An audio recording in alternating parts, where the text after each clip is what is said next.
say welcome to everyone, or should we wait? No, let's get going. So welcome everyone to the Chefs Manifesto Action Hub. This is being brought together by the London Action Hub, the Irish Hub, and then also a collaboration of other chefs from the manifesto across the globe. This is the first time that we're running this where we're actually doing a Zoom webinar. And so there's going to be a number of people dialing in. If you're dialing in, what you will be able to do is ask questions and put comments in, and we'll encourage you to do that. And we'll try and keep track of them as we go through. We'll also be sharing on social, and we're going to shortly be getting a stream up as well so that we can stream this and go from there. So if you have any issues, just put something into the Q&As. We'll also be using a couple of polls to get going. But we've got a range of different speakers that's super exciting. The intent is that it goes today and tomorrow from this time for about 3 hours. And we'll be then having, following that, for just the chefs that have dialed in, a 1 hour conversation, which will be in a separate link, which we'll share with you at the end, in which you will be able to then be able to dialogue with one another and reflect on the day. So I'm going to get Arthur to launch off with a little bit of a snapshot as the lead chef in the London Action Hub, a bit of a snapshot about this topic and where it came from and what we've got to look forward to over the next 3 hours. Great, thanks Paul, and welcome everybody. I can see some fabulous names already in there. I do want a quick shout out to Chantelle. Great to see your name there. I know how busy you are.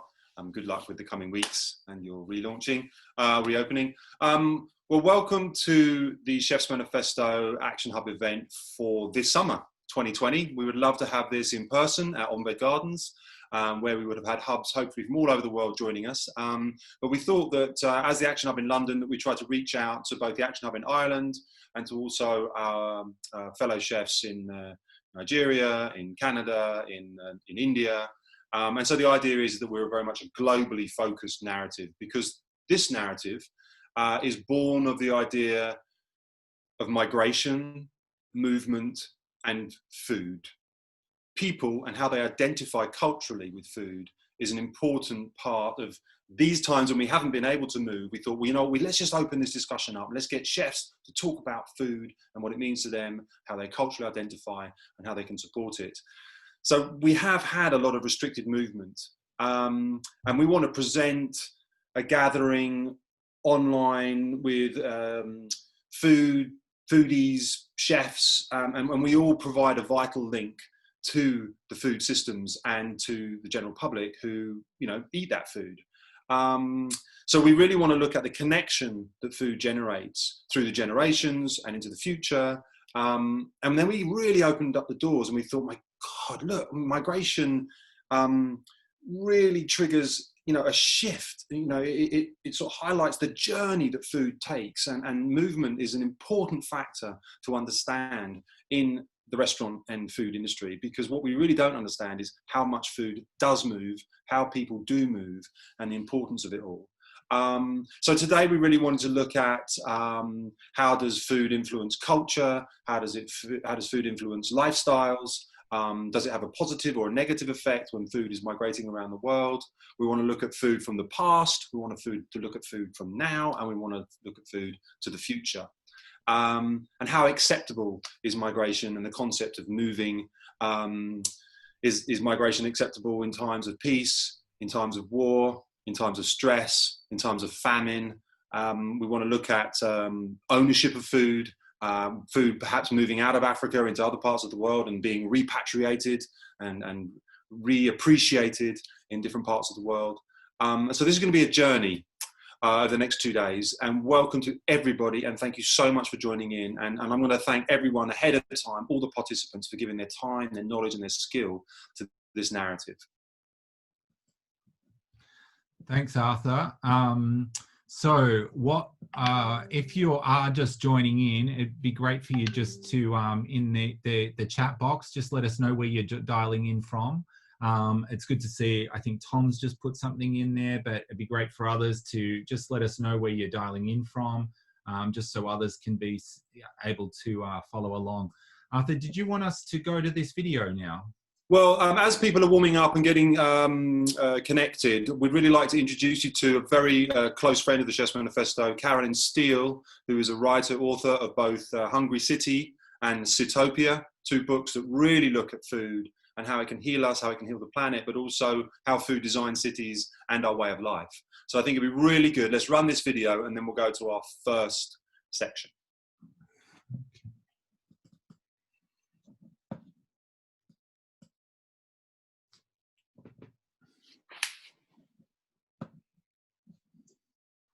Hello, my name's Carolyn Steele, and I'm delighted to be here today to introduce to you the new Chefs Manifesto event on migration, movement, and food ownership. These are huge topics and ones that I know we're going to cover in amazing detail over the 2 days of the event. But just to give you some idea of what's involved in this subject, I mean, if we take the idea of movement, for example, a very obvious thing to say is that we live on a moving planet. And indeed life itself, and certainly food, wouldn't exist in the form that we know it if it wasn't for the fact of seasons and weather and day and night and all of the constant change and movement that is the basis of life. So in a way, food binds us to time in this sense, and it also binds us to place. So another thing to say about food and movement is that, I mean, essentially, we're all migrants. I mean, we all started off life in Africa. We spread around the world. And as we did so, we've taken our food with us, but we've also settled in places where we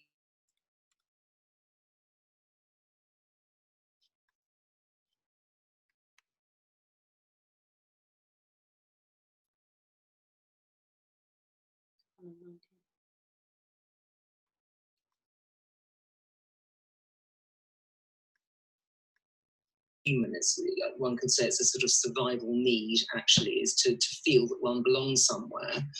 Of course, with migration, you know, there's this issue of, you know, am I from the place where I was born or am I from the place where I've ended up? And of course, food as well very often expresses this kind of tension, but also this joining together, this mixing. So, for example, foods themselves have moved all over the world. I mean, we think of, for example, the tomato as essentially Italian. You know, you can imagine a pizza without tomato on it.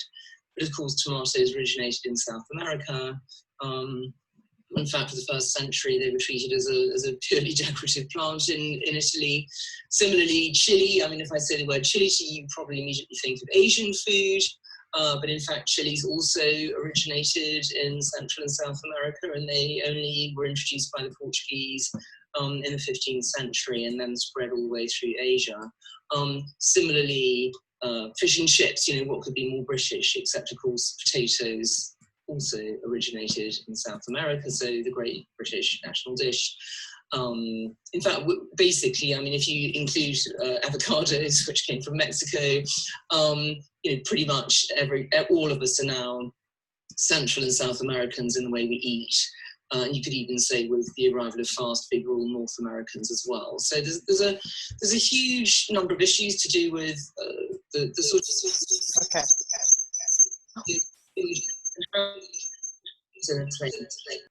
but also how it sort of introduces us to other cultures and other places.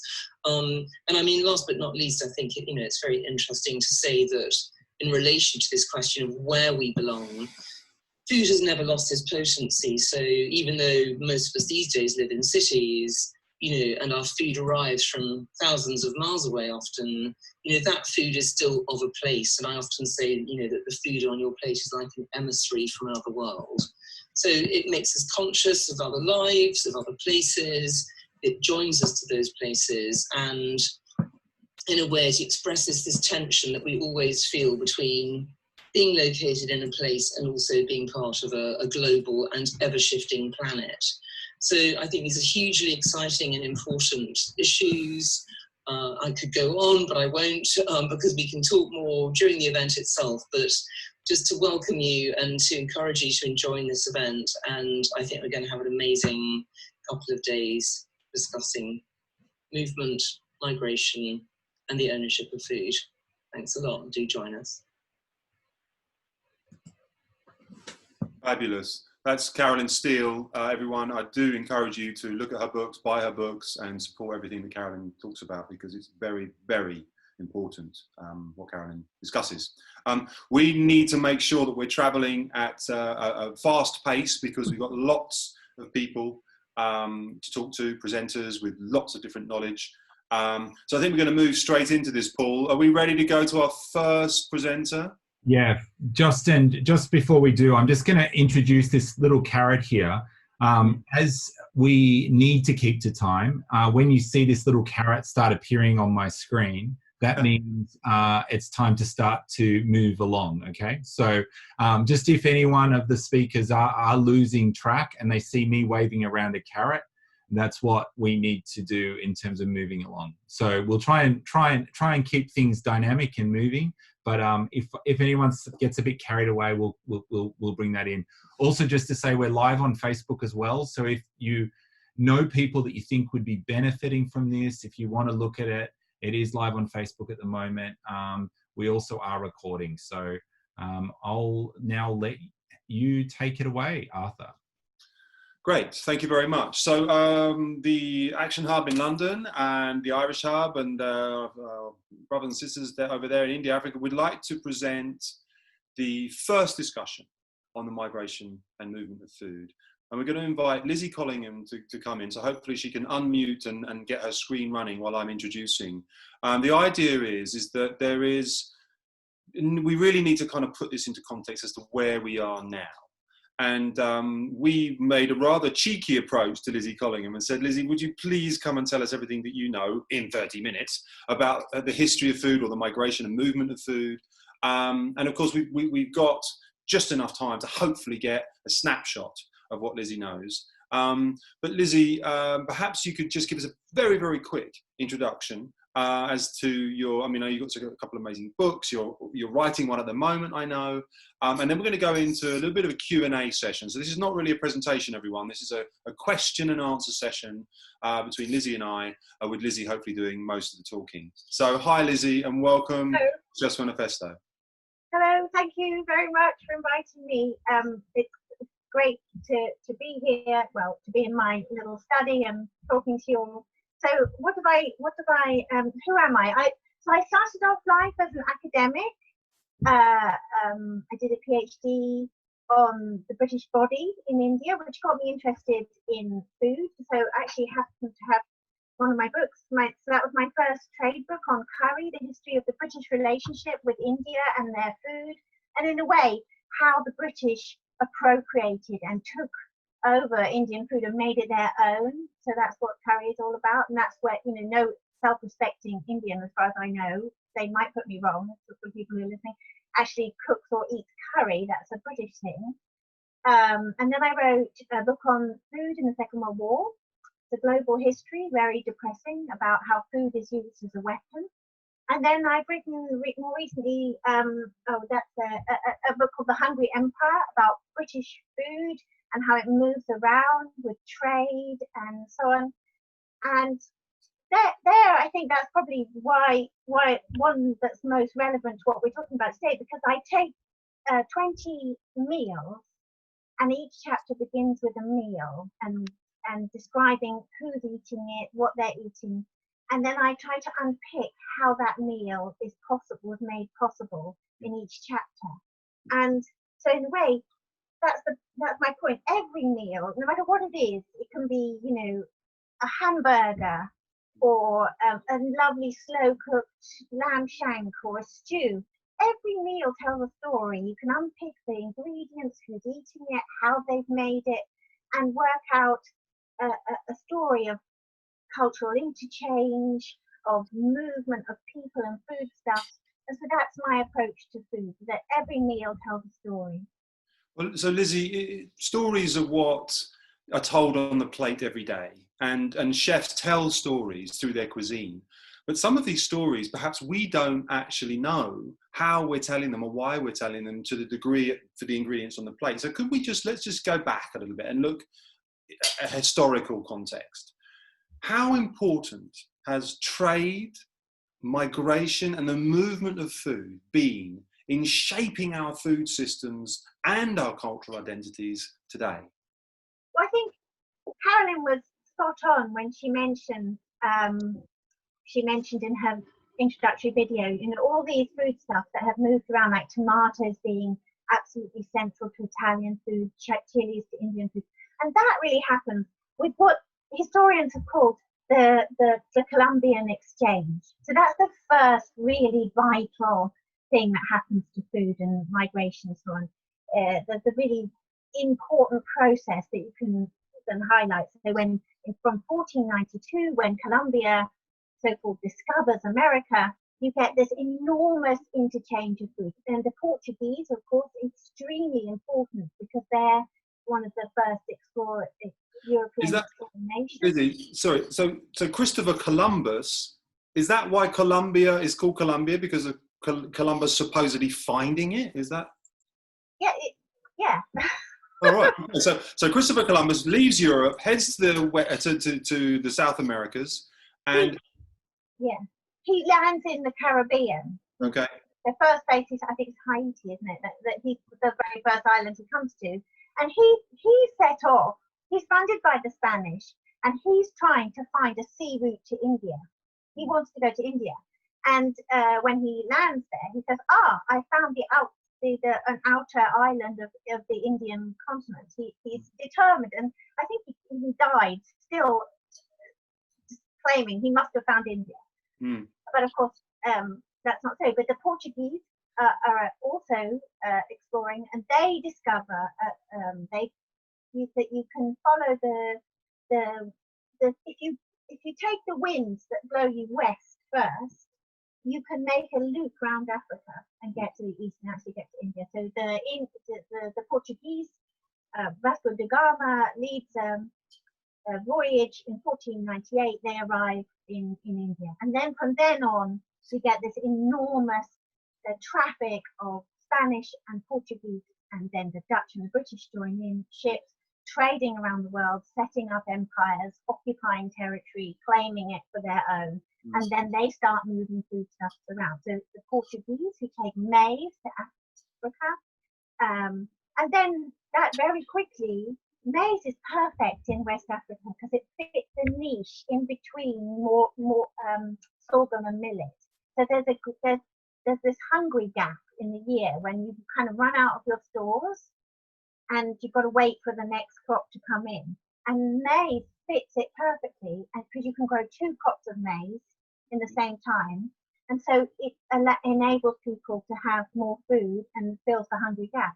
And in fact, you could argue that maize and cassava, which is also a South American root they bring over, it enables the West African population to maintain a stable level of population despite the appalling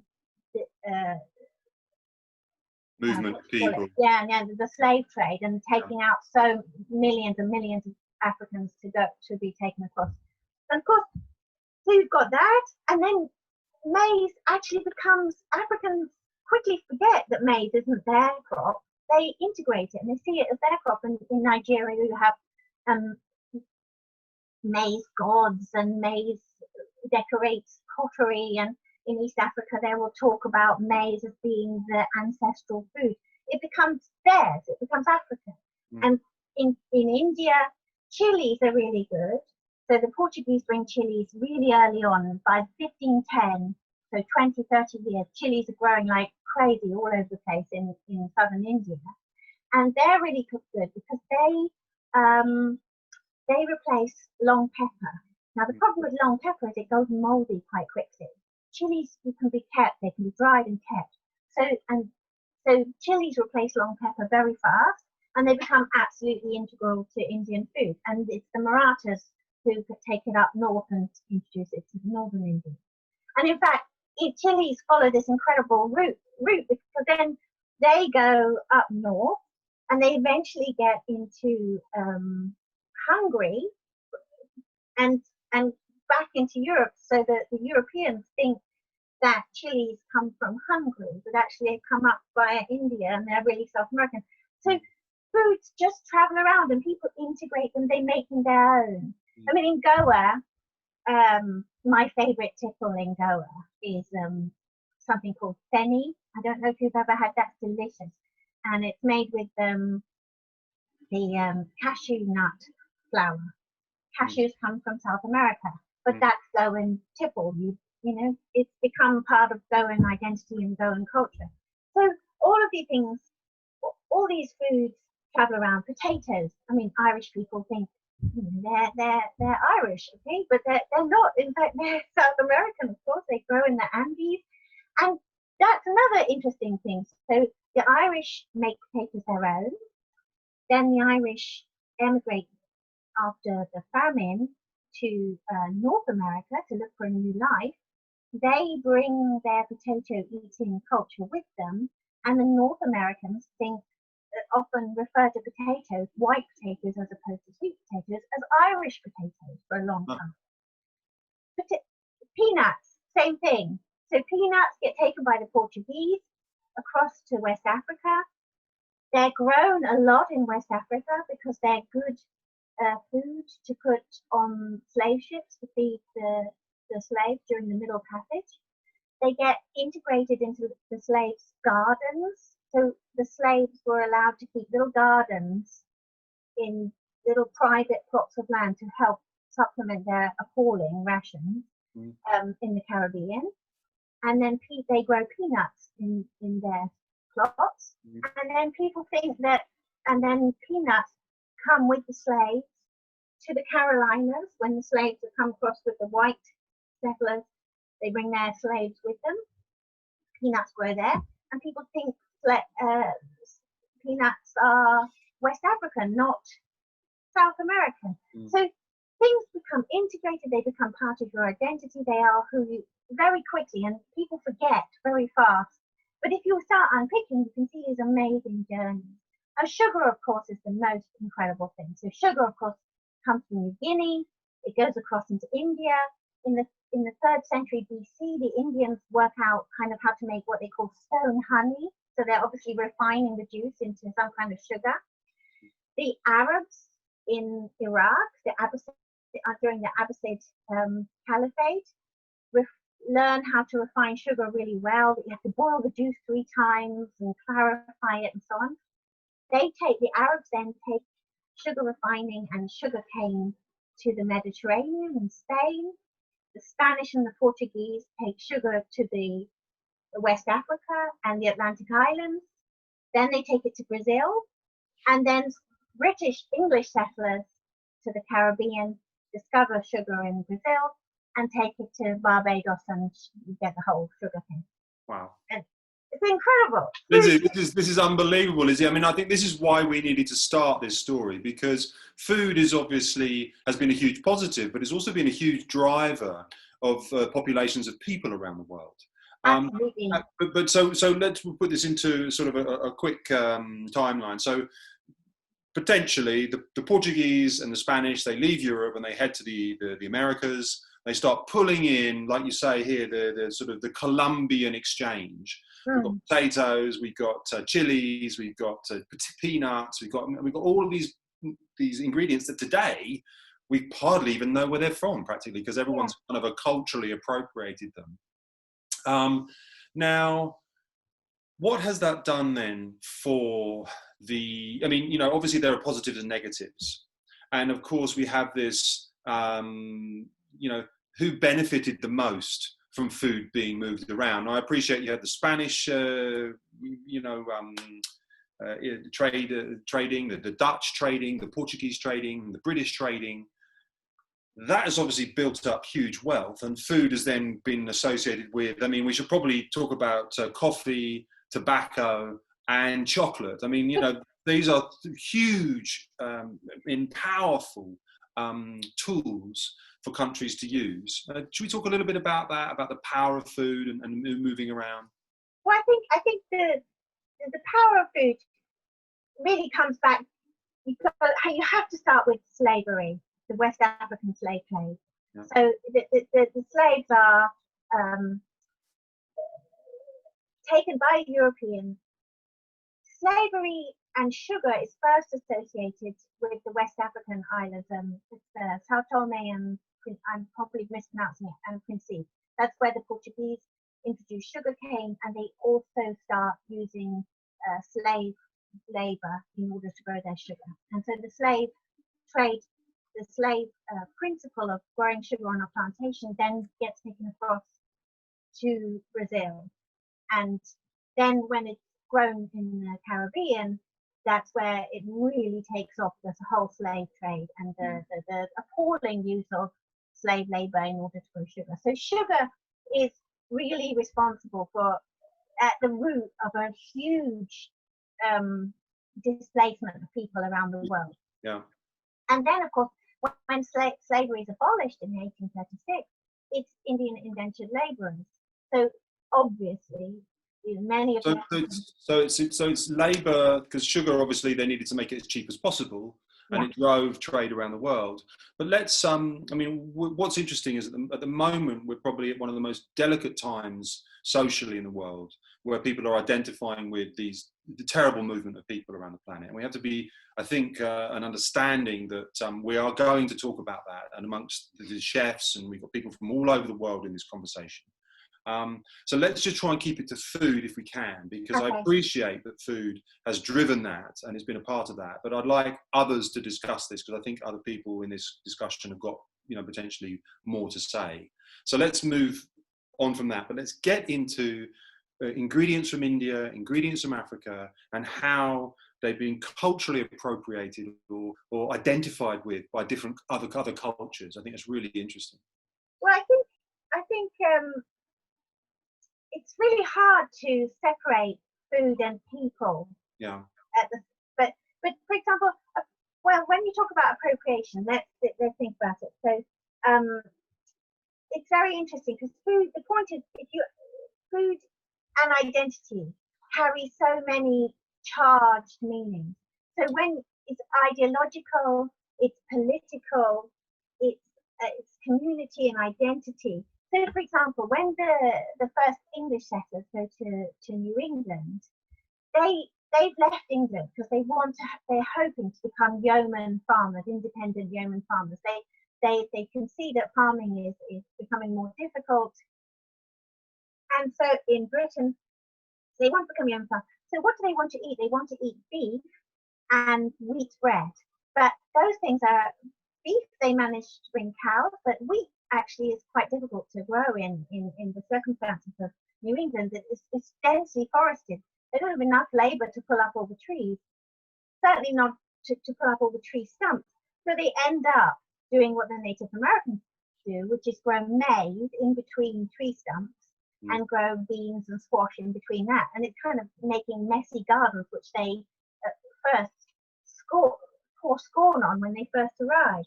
And so what do the English end up eating? They end up eating cornbread and bean stews. And then eventually, that's in the 17th century. By the time you get to the 19th century, those foods have been appropriated by the New Englanders as symbols of the wholesome farmers the first settlers who came to America and created farming and so on. So food carries so many messages. It's really hard to separate out the politics. So people who migrate, and they obviously bring with them their own cultural identity, which tends to be connected to food. Have we got examples through cultural identity? I mean, I know that you've worked a lot on India. You're talking about the British Raj, and how perhaps tinned foods as the symbols of prestige were put into that, and maybe there was a melting pot of the British going to India and pulling out ingredients or trying to make a dish, but really not doing as good as, I know, Anahita or Chef Manjit. I mean, they were amazing Indian chefs, but how was that the curry? Because you've written a book about curry. How was that appropriated So what's really interesting with that is when the British first go to India in the late 18th, early 19th century, they love Indian food. Of course, I mean, who wouldn't? It's delicious. And so they eat curries and they serve curries on their tables, and their Indian cooks cook wonderful Indian dishes for them. But as time goes on, the utilitarian movement, the evangelical movements come in, the idea of what the British think they're doing in India changes. So early on, they think that they're there, in some ways they argue even that they're there to restore India to its golden age. When it was under Hindu rule, it was golden, and now these Mughals have come in and destroyed and corrupted Indian rule. So they're trying to remake India in its golden age, and therefore to rule in an Indian idiom is okay, which means it's fine to eat curries and even dress in Indian pajamas and lie around and smoke a hookah, have an Indian mistress. As time goes on, this becomes more and more politically charged, and it's more and more unacceptable to the British. And the ideology becomes much more powerful. The British are there to bring what they think of as their civilization to the Indians and impart it to the Indians, and therefore it's not done to be seen to be going native. You've got to be very, very British. You've got to wear a black suit, you've got to part, and you've got to eat British food. And so more and more Indian food gets pushed off the British dining table and into the kind of margins of food. So you might eat curry at breakfast or lunch, but never at dinner, because that's a symbolic meal. And instead you end up eating kind of tinned peas and stuff like that, things that come over in tins, which actually quite often in that early period, people describe how it's quite nauseous because they're not very good at canning at that point.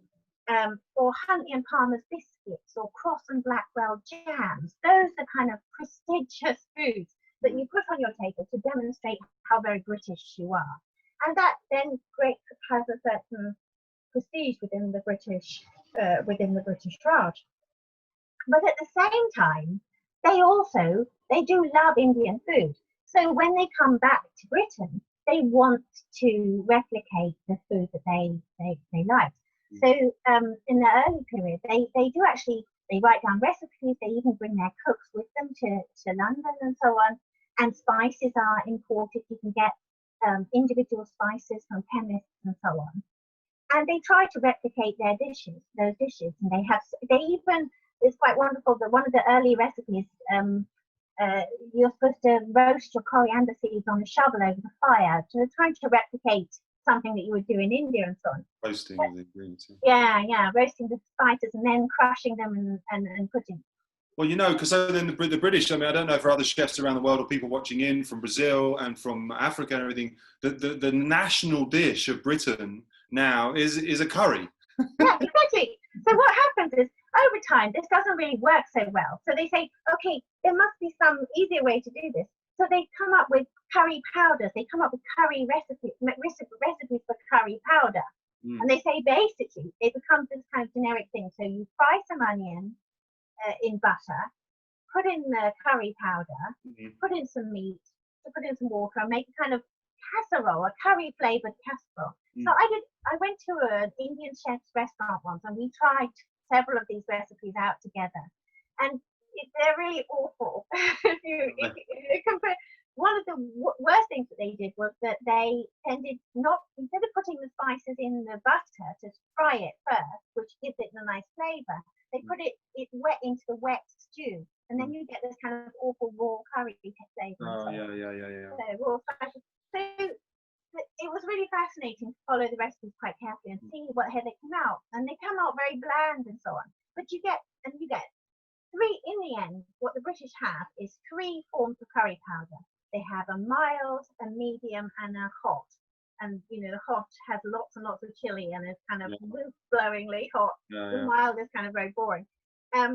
Well, Lizzie, I'm gonna speak. We got Anahita and Chef Manjit on the call here, and we're going to be talking to them pretty soon. So I'm going to be asking them what they think of our terrible curry powders, because I've tasted their food and it is delicious. But let's move on, Lizzie, because we need to talk a little bit about, so if we're trade and we're moving food, and I'm sort of using the British Commonwealth now, where we went from producing quite a lot of our own food to then saying, right, well, countries around the world that we're connected to, we're going to ask them to produce the food for us, which then again changes this food migration movement, doesn't it? Absolutely. So that's kind of the second stage. So you have the Columbian exchange, but in the 19th century, what happens is the British Empire, by this point, is the biggest empire. The British are really in charge of the seas and have a huge trading web. And what they do is they run down their own agricultural sector, and instead agricultural labourers move in off the land into the industrial cities and make manufactured goods. The manufactured goods are sold, and then with that they can buy in the food to feed the industrial workers. Sugar, again, is very important. Sugar is a huge source of energy for the industrial working classes, and they put it in their tea. Again, that's grown in China or later in India. Yeah. But not only that, it's the whole, and many of these agricultural labourers also emigrate. They're looking for a better life somewhere, so they go to New Zealand, Australia, America, Canada. And what sort of ingredients, Lizzie, are coming from the world now? I mean, you probably lamb from New Zealand and butter, perhaps. Exactly. Beef from South America, but how much food was moving? I mean, it was just a massive global trade of food. So once you've got the 1870s, this really takes off because you can freeze things and you can carry things chilled. So you can bring chilled beef from Argentina, frozen lamb from New Zealand, butter, cheese from Canada, New Zealand. Wheat, of course, is one of the earliest, because also with the steamships, it becomes cheaper to move great big bulky grain. So you have wheat coming in from America first, much, much cheaper. Russia, Poland also, and then you have, then it moves to Canada. So you have by 1939, 2/3 of the British calories, the amount of calories that the whole British population needs, are coming in from imports, and it's mainly the working classes who are fed with this food. The upper classes and the middle classes in Britain, they eat the Angus beef or the butter or the stuff like that. But the only food that Britain is actually self-sufficient in 1939 is milk. Milk. Yeah.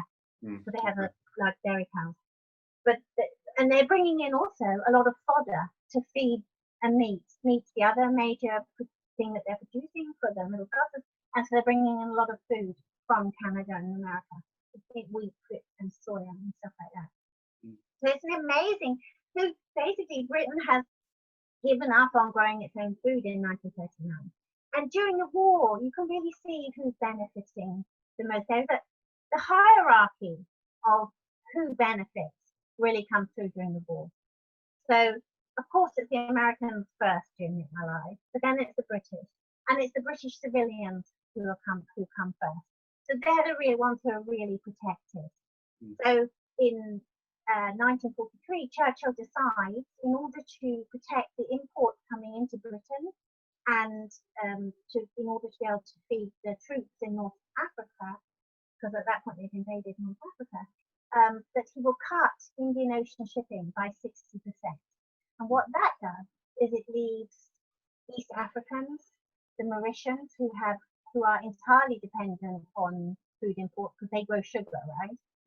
And the Bengalis, who are at that point facing famine, they're left short of imports. And the Mauritians end the war extremely hungry. 3 million Bengalis die of famine, and many East Africans, we don't know the numbers, die of famine. So in a way, during the Second World War, what you think of is that the Germans exported hunger to Eastern Europe or to France and so on, but the British did it too, and the British exported their hunger to the empire. It's the colonial subjects who suffer. And in East Africa, white settler farmers are able to exploit their position to get guaranteed prices for their goods. African farmers who are growing maize and so on, for which there's a huge demand, they can't get the guaranteed prices. So they don't get such a good, it's a kind of counterproductive. And then the white settler farmers are using African conscripted labour to grow their maize and make their money. It's a very unequal, unpleasant Well, this sounds, Lizzie, Lizzie, I hope I'm not making assumptions here, but this sounds like, so the food systems are created and trade and movement is going around, and the British Commonwealth is now trading dramatically all over the planet, with the Royal Navy controlling the seas. But suddenly, as the Second World War, or halfway through the Second World War, they had to stop this movement of food, which was relied on, and suddenly it's creating famine and no, they don't stop the movement of food. Yeah. Britain continues to rely on imports. Yeah. They have to, the number of imports coming into Britain is cut, but they change the kind of imports. Instead of growing wheat, they rely on meat and condensed food, milk and butter. So the empire is still feeding Britain. But you're talking about the Bengalis and the Bengalis. They cut the shipping in the Indian Ocean so they're not to the rest of the empire, because they decide the people who will have to go hungry, who can't get the imports, will be the colonial subjects. Wow, okay.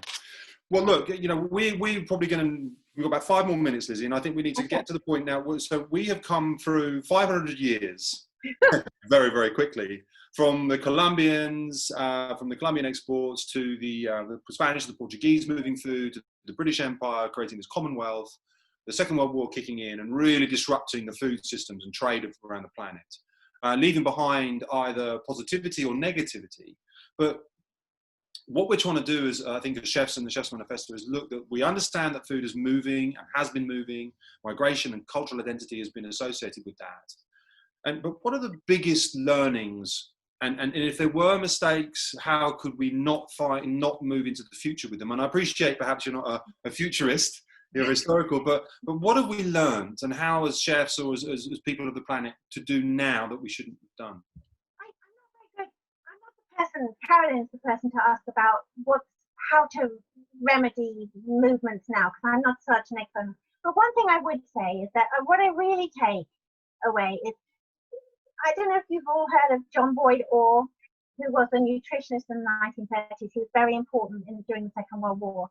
And he was the first director of the Food and Agriculture Organization, which was set up during the war. And it was set up with this enormous hope that you could take the lessons that you learned during the war and apply them afterwards. And he got a Nobel Prize for peace because he tried he was interested in just distribution of food.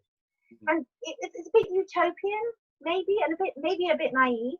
But he said, look, the Combined Food Board was basically in charge of 2/3 of the planet's food during the Second World War, and it made sure people were properly fed, apart from, sacrificing Bengalis and so on. But they did do their best to make sure that food was distributed fairly. And he wanted to make that the principle of the Food and Agriculture Organization, that farmers would grow the right kinds of foods, nutritious foods, that there would be some kind of pooling of this, and that then all farmers, no matter what color their skin, would get fair prices for their food. And then all people, no matter what the color of their skin, would get free access to their food. And one thing that really worries me today is we talk about we want to eat local foods, and I think that's brilliant to revive local foods and sustainability and reduce food miles and so on. But I think it's a little bit dangerous to look at it in terms of we need only a local solution. We're a global, interconnected planet, as we all know. That's why we're all sitting at home doing this today with COVID-19. And it's very important that we come up with an international solution and a fair solution for everybody in the globe. And I think that's very, very important. And so the fashion to have British flags on your food and in supermarkets now, and so that's supposed to indicate that it's good food. That's very dangerous. During the Second World War, the Nazis before the Second World War, they had a nutritional freedom campaign. They decried you should eat apples, not oranges, because they're imported. You should eat rye bread, not wheat bread, because it's imported. And they looked to the east as their empire. They invaded Russia because they wanted to take land so they could become self-sufficient in food and have autarky. It's a dangerous route to go down, to look at food as a nationalistic thing that we have to. So that's the lesson I think I learned from this very powerfully. That's really, really interesting, Lizzie. Because I mean, nowadays, when actually we're all trying to open the planet up and become more sustainable and make the planet a more sustainable place to be, all of the walls are going up. Everyone's throwing up their national identities. No, no, no, no. We are who we are, and we want to grow for where we are. And this discussion is going to come out, I think, over the next few hours and into tomorrow. And I really appreciate you being able to approach that topic for us. An interesting point here from B. Farrell. Thank you, B, for this. It is so important to look at cash crops and what is in the present day we relate to. It's really interesting, but it's interesting to understand that foods that have fallen out of favour were once key to an economy of a country or to a trade and assimilation of that product. B gives an example of the herring being the silver darling of the sea, and an important, I know that it was very important for the British fishing fleets as they followed the herring around the island. Yeah, my great-grandfather actually was a herring fisherman. Oh wow, okay. Well, it was an important industry. Yeah. But we're going to stay on track, Lizzie, we're going to have to thank you for your input. And opening up for 2 days of talking about migration and movement of food is not an easy one. And thank you so much for giving us just the sort of the start of where this movement and food migration from a planetary aspect has come from. But it looks to me, if we sum this up, that the sort of Europeans got a little bit excited and shifted both into the Indies and to the Americas and started to lift food up out of these nations and trade it all over the planet. Is that a fair thing to say? Yeah, and I think now the Chinese are looking, and it's about food security. So food security is very important. The Chinese are looking to secure their food supply by going into Africa and all kinds of places. So food security is key, and we should be looking at how we ensure food security for all and not for just our little nation. See, I think that's the key to it. So yes, trade and opening it all up, but now we need to make sure, if we're going to trade that widely, that we get everybody fed, not just our small part of the planet. Amazing. Lizzie, thank you so much, but I can't let you go just yet, because all I can see is notes running down the side of here saying, what is this dish or this drink that she's talking about from Goa? Everyone wants to know, is it called feni? Feni, how do you spell it? What does it taste like? Delicious. So feni is F-E-N-I, okay, and it's kind of like a schnapps made from the fermented and then distilled juice of a cashew. You know, cashew nuts have a big flower. It's a huge flower. It's made with the flour, and it's absolutely lovely. It's my favourite tipple, but it's hard to get except in Goa. I see. So in Goa, India, they make it from a cashew nut, which comes from South America. Yeah. So it just shows you've got the Americas and the Indies, you know, and they're coming together to make your favourite drink. Exactly. Well, that's a good example of food and migrating around the world, right? Yeah, Hey, perfect. Arthur, Perfect. I just wanted to jump in. There is a question for Lizzie from India, Hamilton. Yeah. I just thought, I wasn't sure whether you saw it because it's hard to follow the chat and the questions. Go on. Whether you wanted to ask, because I think this is a really interesting one and it might be a good way to end. What's the question? Paul, ask the question because I can't see it. Okay, so the question that India asked, she said, is Lizzie Collingham able to direct me to some theory that talks about the negativity of local-only policy? Is this a systems approach? Is it possible to find a solution if it looks at a single campaign, for example, carbon or local? Oh, that's a really good question. Unfortunately, I don't think I can. Jay Rayner, I think, has talked about this. So he did write an article back. I don't know, I can't remember where the article is now, where he talks about actually tomatoes grown in Spain are better than tomatoes grown in England or Holland, because actually the energy you need to heat tomatoes in a greenhouse is more than the energy you need to transport them. So no, I have to admit I don't have a good reference, and if I do find one, I will make sure I post it widely. I think it's really something to bear in mind. It's very important because I think it's easy to be caught up in the idea of regenerating local foods and having local food, and it is all good. I'm not trying to say it's not good. It's great, but be careful that it doesn't get then fed into this kind of unpleasant, political argument that we want to be narrow and inward looking. Yeah, Lizzie, we're going to move on. I know Okay. that we could spend a whole day talking to you, but Lizzie, I applaud you. Thank you so much for your time, your generosity, and your knowledge.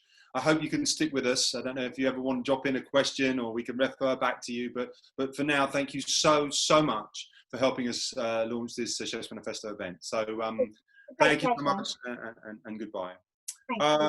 Paul, we're trying to move along rapidly. Where should we go from here? Do we want to say a quick anything before we bring in our next presenter? Yeah, so I just want to say it's really great to see all the comments.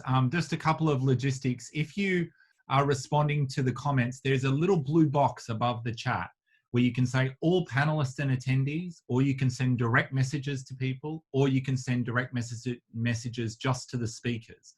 So if you want to have a conversation with everyone, just respond with all panelists and attendees, and that will make sure that everyone can hear. And we've also got the Facebook Live going. So if you have any issues with the link, it's going to be there. And we are also recording so that we will have this later. There's over just under 100 people actually at the moment watching. And so it's great to have everyone on. And so let's continue along, Arthur. I think this is going great. Well, just to say, I am party to tomorrow's content, because I've just done an interview with Jackie McAllister in New Zealand, and she will be answering the question that India just asked about this, this movement of food and whether it balances out, growing it somewhere as opposed to locally and shipping it. So there's some points coming in from Jackie McAllister tomorrow on that. So tune in and you'll hear about that tomorrow. And there's lots of science on that at the moment as well. Like you do hear this conversation. There's two schools of thought. It's either local or it's global, and people struggle with these areas where you kind of want to run to one end of the boat. And I think the reality is it's actually finding a balance. And I think that will come out, through some of the other conversations, the panels this afternoon, that some things you just can't even physically grow locally. And we don't want to lose them, because this is the whole power of food moving around the world has meant that we can enjoy so many different things. Mm-hmm. And I know even living in the UK, food would be pretty boring if it hadn't benefited from the movement of food. So right, we're going to move very, very quickly along. We don't want to keep people waiting and also be on time. Now, as I looked and dove deep into the movement of food, one of the most fascinating and interesting projects that has come out of the people that I've met over the past few years has been a chap called Francis Mwanza, who I had the pleasure of meeting, and he headed up the World Food Programme's offices in London. Francis, I'm probably doing a disservice by even just saying that that's all you did. But one of the things and the subjects that you talked about was how food migrated. So, Francis, I wonder if you could unmute and or video yourself so I can see you come up. Hi, Francis. Hi. So, Francis, let me quickly introduce you as a project that, when you told me you were going to do this project, or you were doing this project, I just couldn't believe it, because it was such an amazing story. So shall we tell that story? Because you are fascinated by heritage seeds potentially of the African continent that moved out and then came back. Can you tell us a little bit about yourself, but also about your project? Oh, well, I'm from Zambia. I started as a journalist, and I started off working as a journalist with a special focus on development-related issues. And my take is, I think I wanted more to look at the foods. As they say, a soldier marches on his tummy. And for me, it is very good. Without food, there will be no development. So I tried to look at Africa, and they said, Africa has an incredible edible botanic wealth with a lot of potential, but it has over the years been undermined. I mean, in the beginning, we had bambara beans. We didn't have peanuts. We had Amaranthus cleum. We did not have cabbage, lettuce, or rep. We had baobab, marula, and moringa. Now we have apples and grapes. Yeah. We did not have potatoes. We had what they called native potatoes, like Livingston potato. We had we did not have corn. We had sorghum and millet. But with the movement of the adventurers, as they call them, and the slave sailings, you had a change in the food that was coming to Africa. Now we have, we had, long ago we had hundreds of types of leaves, roots, tubers that we could eat, either forage or grow them. But today, you go in the markets, the spread of all these crops is so narrow. And well, I guess it's thanks to the deliberate policies to stop the spread of local vegetables. In fact, it was in one of my research, my areas, I looked at, there was a document that was written by a colonial administrator where he was complaining about Africans not eating the foods that they were growing and sold in the markets. He said they had their own vegetables, their own food system, and they attempted to actually institute in schools what they call school gardens, where they promoted the cabbages, the carrots at the expense of local foods. In fact, even today, you do not find local products grown in the school gardens. So that fascinated me. Then I started looking at, during the adventurous times of the Livingstones and all the missionaries, they went across, they collected the seeds, they wrote about the seeds of people, what vegetables they ate. So my journey is to looking at the foods that they wrote about, what is still being used, what is not being used. Can you find it locally? If you cannot find it, can you get the seeds from abroad? Because there are seeds abroad. You have seeds in Italy. You have seeds in the UK. In fact, interesting, I was at the Kew Garden and I found seeds that Cleum, which was also being sold as a flower, which is a vegetable back in Zambia. So then I just said, okay, I think it's time to start looking at those fruits and then trying to see how we can reappreciate them, because some of them are becoming miracle foods. For example, the baobab. You go in high streets in London, you find baobab powder being sold as a sprinkle, and it's very expensive. Back in Zambia, for example, baobab is sold as food for kids, and nobody bothers so much about it. So that's why my interest in the food, the local food comes from. Well, Francis, when you and I had time to spend together, the story, there is almost a romance to your project where the adventurers, as you call them, I think you kindly call them adventurers. I think we could discuss that at length. But the adventurers, they came to Africa and they lifted seeds out of Africa and they took them back to London. They took them back to Italy. Whether they were missionaries, it was different religions moving around. But basically, they would take them back and appropriate them, or put them in a library, or put them in a seed bank, or put them in a museum. And that's movement of seeds out of Africa. And you said to yourself, you know what? I want to repatriate and re-establish and re-enjoy these seeds and these foods. And you've brought them back to your garden. And you're growing them because of you want to reappreciate them. That's right. Well, I think it's more than just reappreciating. If you look, for example, the amaranthus or the cleum, and compare it with the cabbage, they have more nutritional contents. The local foods have more nutritional content than the foods that they have. Some of the corn, for example, it requires more inputs than sorghum. It requires, some of the crops are drought resistant, but we're using the crops that were brought by the adventurers that you require a lot of other things to go with. So the idea is to look at those. In addition, you look at, can they help in reducing malnutrition?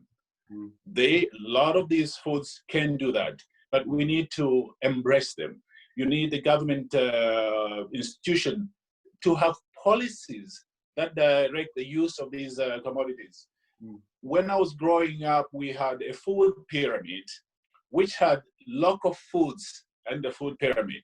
That food pyramid has disappeared. Now, when you look at the food pyramids, you have largely Western foods.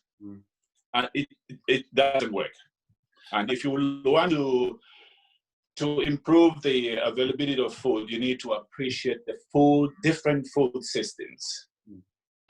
And so, and you talk about these sort of Western foods, whether it's corn or potato or peas, for example, they take quite a lot of fertilizer. I mean, the soil is either depleted or hasn't got the capacity to feed these seeds. And therefore, you're having to pollute your land with fertilizers and pesticides in order to grow corn, when actually you've got more than enough, and if not better, produce in Zambia and Africa to grow anyway. It seems crazy.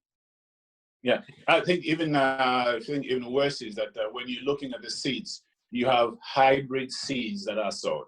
So the farmer, my grandfather, or my grandmother really, not my grandfather, had seeds that she kept for replanting. But now they do not have those seeds because they have to buy the seeds from the commercial farmer or from the commercial institutions. It doesn't help with the maintaining the food base, the diverse food base in the countries. Now, if you look at what has happened is that it is very easy for us to say, today, I mean, every day, millions of people around the world are eating melons for breakfast, but then we know that the parent plant comes from Africa. The watermelon, the parent plant is from Africa. Tamarind, which is used in South India cuisines, is seen as essentially Indian. The origins were from Africa. I mean, there's so many plants like that, which we just need to go back and re-appreciate those commodities. And Francis, we talk a little bit about culture with food, because I know that as these sort of external ingredients came in, and Lizzie pulled out that corn arrived in East and West Africa and suddenly it was culturally appropriated, it was celebrated. But before corn, there was probably food that was far better for the environment. And it was also how you identified with being African. And there's an article that you sent me earlier on that you've written, and it was about how do the young children or the young Africans culturally identify with foods that are not from Africa. And in times of drought or crop failure, that the Africans turn back to their indigenous vegetables. You talk about different herbs, different spinaches and different leaves, which are only taken when it's in an emergency. But surely, culturally, they should be identifying with those foods before all the others.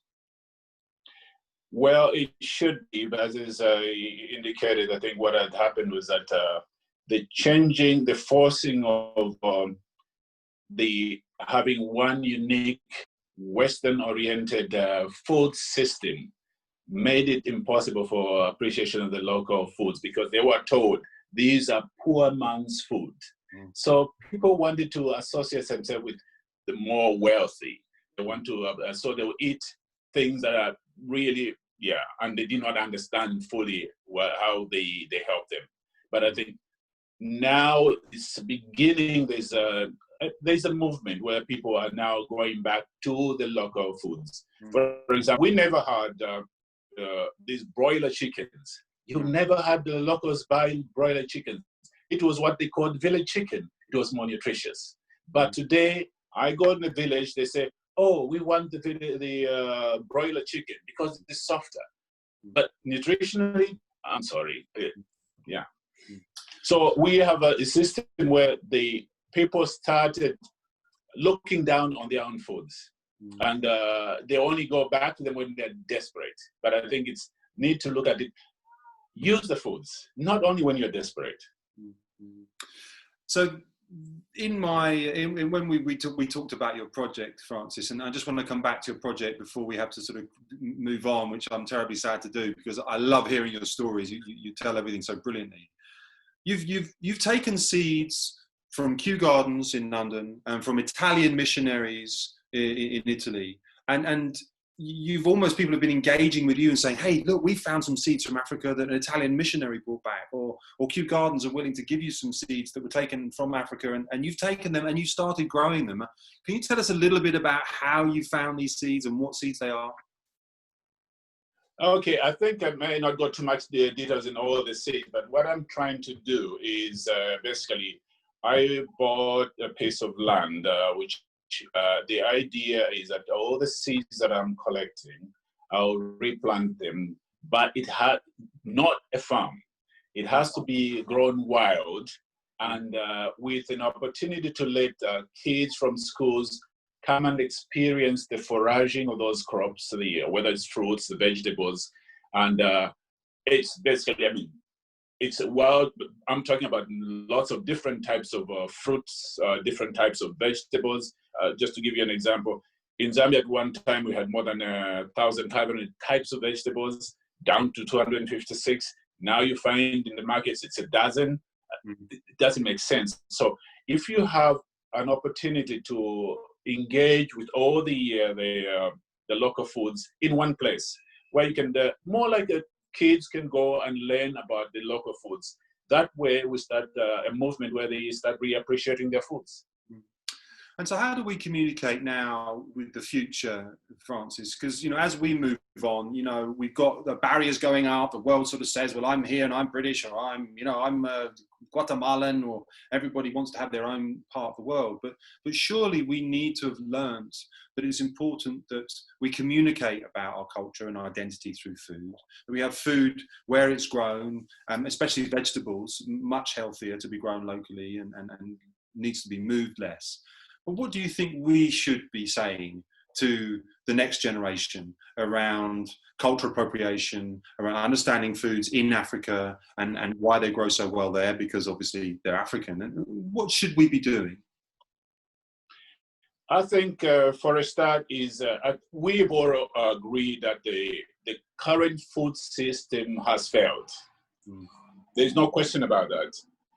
When we're looking at multiple food systems, it's basically reappreciating what is local. But that does not say abandon what is already there, what has already come in. It just enrich what you have in terms of presentation, because that's one of the biggest problems. You have Western foods that are so nicely packaged and presented. You can do the same thing with the local foods. It's not denying one or the other. It's just making sure that you include the local foods and packaged in the same way that any other foods are packaged. And if you have, we've got an interesting. Go ahead. I'm sorry, folks. Just some interesting points coming in here. And we've got Chef Tom Hunt putting in a question. If we could ask you a question, Francis, and I appreciate we're pushed for time, but how can we as chefs show respect for the history and origin of all of these appropriated foods on our menus? One way is by acknowledging essentially where the foods come from. I was looking at one particular plant. We talk about the eggplant. The eggplant, I think should be about 1587, it was imported to the UK, and they called it Guinea squash. And it was the African eggplant. And it's called the eggplant for the simple reason that it has the shape of an egg. Now, unfortunately for the African eggplant, at the same time, there were more, what is now the eggplant, the standard one, the aubergine, came in at the same time. And the supplanter, it basically took over. And took the name of eggplant, which is not really like an egg. So, but we do not remember, every time we use those foods, you don't remember the origin. And I think it's acknowledging the origins of food. Because when we have, for example, the Ethiopians will have teff. Teff will always be remembered as Ethiopian. But why don't you say tamarind has the African roots? The watermelon, that is, we're talking about 100 million tons sold worldwide. Nobody will ever say the origin. So I think it's the moment you start acknowledging the diversity of the foods and the origins, then you're beginning to change that movement. People are reappreciating and probably they'll start looking for similar products. Now, appreciating the origin of food, Francis, I think is one of the biggest and strongest points we can take, even from just at the beginning of these first 2 days. Appreciating the origin of food is a very, very strong point. And we have a thank you here from Mokadi in South Africa to you, Francis. Mokadi loves your project. Thank you so much for your indigenous food stories. Ashe Kamagu, I don't know if I'm saying that properly, but you're having support from South Africa from your storytelling, Francis. Now, Francis, before we go, would you like to say anything else on food movement and migration from your point of view? Because I know you've worked with the United Nations for so many years. You're also a food reporter or a journalist. Would you like to leave us with some parting knowledge? Well, you have all the knowledge. I only take a few, most of the knowledge around. But I think what is key is, I think, to understand, I think there are a lot of things that have moved that have never been acknowledged. But you do have a lot of African influence in a lot of foods. For example, talk about the soul food in the US, in the South. So where does it come from? It's all that. But again, you need to, like I said, just really appreciate the origin. Don't, because it is associated with slave trade. And slave trade, nobody wants to talk about slave trade. A lot of the foods are unfortunately associated with slave trade.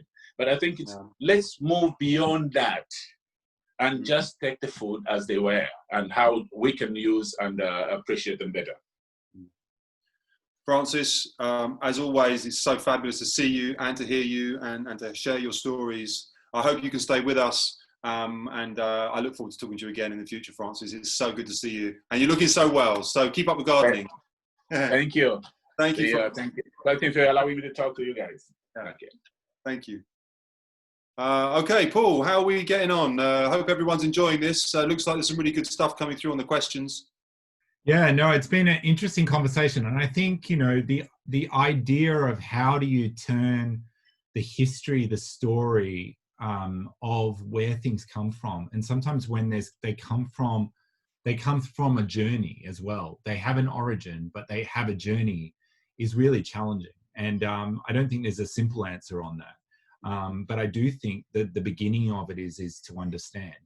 And when you do understand where something's story has come from, then it actually is the first sign of actually starting to respect it and starting to do that. And I think that's important for both the person using it, but also for the person who's been involved in that story. So where it comes from, and it comes from both sides, but there needs to be that openness. So I think that's really important, and it kind of ties to heritage. And the next person we're going to talk to is an expert around food heritage. And so I don't know, Chef Manjit, Gill, are you online? I don't know whether you can turn your video on, and we can get your audio going. But I'm online. Okay. Hi, Chef. How are you? Hi. Okay, let's see if I can turn your video on for you. So, Paul, I'll leave you with the Q&A power. Yeah, perfect. It's been great to be able to start this off. It's great to know Chef Manjit is an unbelievable chef with some amazing food under his belt. So I appreciate everybody joining, and Paul, keep going. Perfect. Hi, Chef. Hi. Chef Manjit, we wanted to bring you in at this point. Obviously, there's been a really fascinating conversation around food movement, and then just hearing from first Lizzie, but then now from Francis talking about food origin. And Chef Manjit, just to introduce you, I suppose we got to know you right at the beginning of the Chefs Manifesto. You flew over, you got in touch, and you said, I want to be a part of this project. And as I've got to know you in many parts of the world, I've just been absolutely in awe of your experience, but also your generosity. You have so much wisdom. You're the head of heritage for the World Chef Association around the world, and won many, many awards. But just, I wanted to get you to join us to talk a little bit about this, and understand from your perspective as a chef, what you would say, migration, movement of food, how has this had an impact on food in particularly your country of India? Thank you, Paul. You see, I feel very blessed to be born in India, because India, it has a diverse crops, a variety, and that is as diverse as our land, people, culture is. And whenever we try to see the best, what are the best things to eat, in the whole world, if we down to 15, 20, you will find that 5, 6, 7 are available in India, in some part of the country. It's so much of diversity and the goodness is available here. But the only thing is that now we're talking about the local food, and Francis really put it, and I can feel that how much from the heart he was speaking about the local food. Even I being working 42 years in the 5-star hotel and cooking from caviar to foie gras to the humble chicken. But there is nothing to beat the local food. The best food you can cook is the local, because when you talk about the food for wellness and goodness. And one thing I like to say here, which I learned from my manuscripts and from the Indian science of the food, that somewhere we have to look the food from a different view. And that is, food is not a commodity like billions of commodities in the world. Okay. Food is a auspicious material. It is the only thing which nourish our body. There is nothing other than the food which nourish your body, which will keep your body and mind with intelligence. And it's such a beautiful body the God has given us. And to nourish this, to maintain this, only it is possible through this food, and which is locally available. That's the nature. You are also a nature. What is the difference between you and the animals and the plants and all those things? You are part of that environment. You are part of this universe, which is composed with the 5 elements. And the food is composed with the 5 elements. So what I'm trying to say is that the food must be viewed from a different way. It cannot be considered like a commodity that we can do whatever we want with our commodity, whether we use some wrong practices and make it unhealthy or whatever it is, and then face problems later on with generation.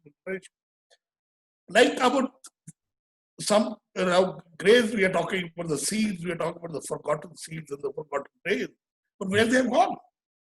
It's only like, I know in India also the same thing has happened, must have happened in many parts of the world after the Second World War and all that.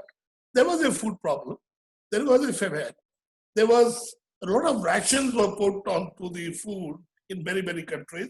Even I was just going through some bread created during the Second World War, where in place of the wheat, there were more of potato and maize and some other thing, and wheat was only 10% in that. But whatever the bread is made, people are eating. Because more wheat and the rice required for the soldiers to fight, whatever the reasons may be. That is the requirement of that time. Then the Green Revolution came. And in Green Revolution, it was then told the farmers, forget about the indigenous or the local seeds which were growing. You grow these new laboratory tested, laboratory formed seeds. Now you grow them because there is a yield is 3-4 more times, but needs more irrigation and need pesticides. It was talked that time also, which I read somewhere, that some people pointed out that this is not good for human consumption for longer period. But there was a need that time, it was forced to do it, allowed to do it, and for to make money and for higher productivity, it came into the system. when these came in the system, there are many other seeds were removed from the soil, like millet. Now, wheat and rice, if we see like in India or even Africa, wheat and rice cannot survive more than 30 degree, 35, 36 degrees centigrade and need much more irrigation and all that. The millet can survive even at 46 degrees centigrade and doesn't require any irrigation, doesn't require rain even. And it grows and it's very healthy. But somewhere it goes out and only rice and wheat were left. And now they are creating problems for us also. In the rice also, the variety of rice India has, and somewhere we have forgotten about these things. So we, somewhere now I say, okay, that time it was, you know, it was a need of the hour, or it was a need of that time, wanted to have a green revolution, enough food security for people, whatever has happened. But now, I think the same scientists, the same people from where we feel little bit, I feel, there is a hesitation in India at least. I was talking to a few people, this is why people should grow forgotten grains when farmer cannot make money. Yeah. But who has to give money to the farmer? We have to generate the quantity, we have to generate the demand so the farmers get money. Or if somewhere the government has a control on the seed price and all those things, or the crop price, then they must now calculatively, they must work the thing which can come back. Yeah. Reduce the wheat, grow these things more, give them the right rate and all that on the right, so farmers can survive. And so that, you know, this thing can reverse, maybe take 5 years, 6 years to do it, or 10 years to do it, but at least we will come back to the right way, the way we should have, and get the all grains and the seeds which are good for the wellness and keep our bodies much healthier. Yeah, no, absolutely. Other thing like Francis was saying, and there's a question that how we protect our local food. Yeah. And somewhere it's not the, to say that a general word is used or commonly used in Western food or the Western thing. Like in India, if we saw like Colin was calling up also very rightly, she said, you know, that in India, there's a variety of food keep coming from many resources. Like the food migration, whenever there is a movement of people happen, the food migration will happen definitely. Yeah. And when people go to other cultures and mix with them, whatever reasons it may be, but there is a food cultural exchange will also happen. So with that, the ingredient, the crops, the things will come. In India, we know so many things which has come last 2,000 years in India, you know, and but we accepted them. But the thing is that every country has their own philosophy. Every country, every culture has their own science to survive in this local climate, and ingredient can come. But then we must know that how we cook this ingredient. Like in India, I can give you the examples. There are 2-3 examples which are easy to understand maybe. Like even the tea in India has come 250 years back. What is 250 years? It is nothing. But we don't drink tea as a Chinese drink or as the British drink. We drink the tea the way we want to drink. Yeah. That is the science of our local gastronomy or the cuisine, that how ingredient is very good. We know the goodness about this. We know the taste about this. And then how we cook for our environment, for our consumption. So we come out with the very different recipe. Not a decoction of tea, but cooking of tea. You know? And like that, there are many, many things. The potatoes has come also, the common potato. Our tubulars have disappeared. The common potato has come from outside. But the way we use potatoes, no, it's dramatically a different taste. You see, the thing is, which is a very fundamental thing, that for every ingredient to understand, we must understand the taste of natural form of the ingredient. Mm. If we understand the taste of the natural form of the ingredient, we will be able to create cooking much better and combinations much better than how we can combine other things to make it a good, tasty, nutritious product. Yeah, thanks, Chef.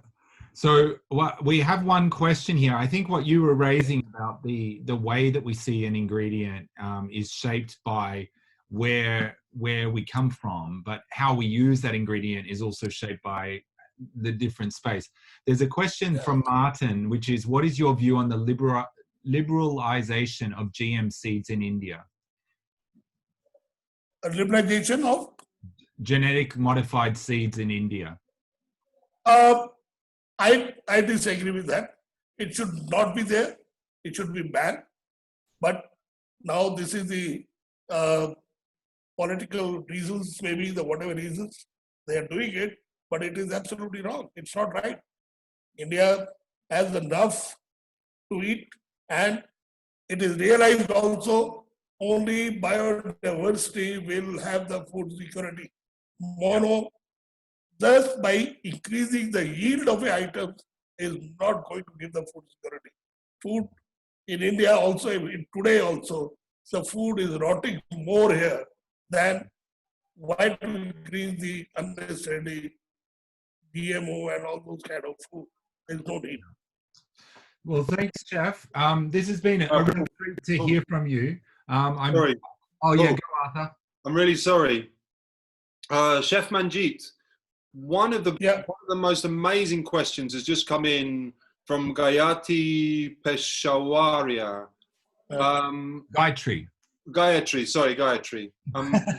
Chef Manjit, what has the Ayurvedic perspective on food migration meant for supporting and eating food in the Ayurvedic diet? How does Ayurveda adapt to new foods? Ayurvedic diet is very liberal, is very open. It is, if you get the ingredient, now you must study the ingredient. You must find the taste of the ingredient. You must understand the textures of the ingredient, and then see that with the local other things available, the spices and which climate, this is the best thing when it grows and all that. Then accordingly, you create the dish, you do the cooking. Like we believe that a good cooking will create a good recipe. A recipe will not create a good cooking. So we have to understand, it takes time. Like to make masala chai, we took almost about 70, 80 years. You cannot understand the food that fast. It takes time. To use broccoli so liberally in our system, it took about 40 years. Broccoli. It takes time. Yeah. Wow. Ayurveda open. Ayurveda is totally open. Ayurveda writes about every food, even they write about beef, the goodness of beef, even the lamb, the chicken, but they say the plant-based food are much better. But it doesn't mean that they are saying the non-plant-based food are bad or they should not be eaten. That's interesting. So Ayurveda is a very open, liberal science about food, and they tell you choose. Like it is said now recently that everybody gets the chance to add up into the environment by choosing the right food 3 times a day. That you choose. You understand them. Everybody has to understand the food. Oh, that's fascinating. I also trying to, in India, we are trying to share that for the local food, we must have the books on the local food. Yeah. Somewhere what is happening is that there is no textbooks, there is no properly books written with the local food. If they are written and if they are taught in the schools and the colleges, the things will change. So, thank you, Chef. Thank you, Chef. I appreciate your time. You've got so much knowledge. Every time I remember sitting at breakfast with you and you sharing about Ayurvedic teaching, and every time I talk to you, I learn more. So I really appreciate you making the time for this conversation. We're going to have to move on. We've got now 2 gardeners coming to talk with us. So I'm going to pass back to Arthur, but I really appreciate you taking the time, Chef Manjit, to join us and share a few reflections. I'm always available, Paul. Thank you. It's good to see your face as well. Thank you. Thank you. Amazing, Chef Manjit. Amazing, amazing. Quickly, just to bring back to our agenda, we have 2 amazing opportunities to speak to 2 amazing gardeners. We have the privilege to be able to share an Action Hub status with the Waterford site, the Irish hub. We have the OmVed Gardens garden, and we have the Waterford garden. 2 gardeners who have got 2 different perspectives. One is about the indigenous grown foods in the garden, and sort of grown from a gardener perspective, and that is going to be Richard, who's coming in from the Irish hub, and we've got Vicky from the London hub to talk about foraged or wild foods. So if I could ask both Richard and Vicky to go live with both their mute buttons and video buttons, so we can begin this conversation and hand over to you. So Vicky and Richard, if we could get you connected. Hi, it says you need to turn my camera on, apparently. Can someone turn Vicky's camera on? Anybody? Lovely. My camera is turning on as well. There we got Richard. So Vicky and Richard, just to talk about seeds, to talk about growing, soil, plants, as from a chef's perspective, you're the first connection that we need, the producers of the food. So could you tell us your stories and what Vicky and you've been talking about, Richard, over the past week about what we can talk about today about migration, movement of food, or the non-movement of food, and the importance of seeds and soil. We've only got about 20 minutes, so I'm sure you're not going to get through all of it, but Vicky and Richard, please, if you could tell us your stories, it'd be great. Hello. Okay, Vicky. Go for it, Richard. What is? Me first? Why not? Okay, well, I myself have migrated. I was English originally and been in Ireland for a number of years. Sorry? I need to remove this. Sorry? We just had a little bit of interruption. Don't worry, I'll do it. Keep going, Richard. Keep going. Okay, are we back? Yes, we're good. Yeah, you're clear. Okay, yes, just to talk about myself there. I myself have migrated and probably brought some of my own growing tradition from England as a history of growing and a family history of growing. And here in Ireland, my job is to produce for the chef here in Grow HQ. It's an extremely, obviously, close professional relationship in that we meet daily and everything, both the long-term planning for what's grown and the day-to-day, when to harvest, size to harvest, whatever it might be, can be worked out continually, which is certainly very productive and positive from my side. Hopefully it is from JB, the chef's side as well. So I actually also come from a chef's tradition. My mother was a chef, so dad was a grower, mother was a chef, which hopefully gives me a reasonable perspective on it. But in terms of what we do here, hopefully that will come out later. And my own observations of Ireland, I suppose. I mean, I've lived in Ireland longer than England, but you take a bit of where you come from with you, I think, as well. So hand over to you then, Vicky. Yes, indeed. I have moved a lot around the world, but I've settled very close to where I was born. And I actually grow about 15 minutes drive from where I was born as well. So I grow here at OmVed Gardens, and I have another garden down in Highgate. And we've set up a wonderful seed saving network very recently. So we're all about seeds and biodiversity of seeds and what we call real seeds, which we'll probably talk about a bit later. And I also am a medical herbalist. I've written a couple of books about herbal medicine and foraging. So we've got kind of a few aspects covered here. We've got the cultivated, and we've got the foraged food and medicine side of things.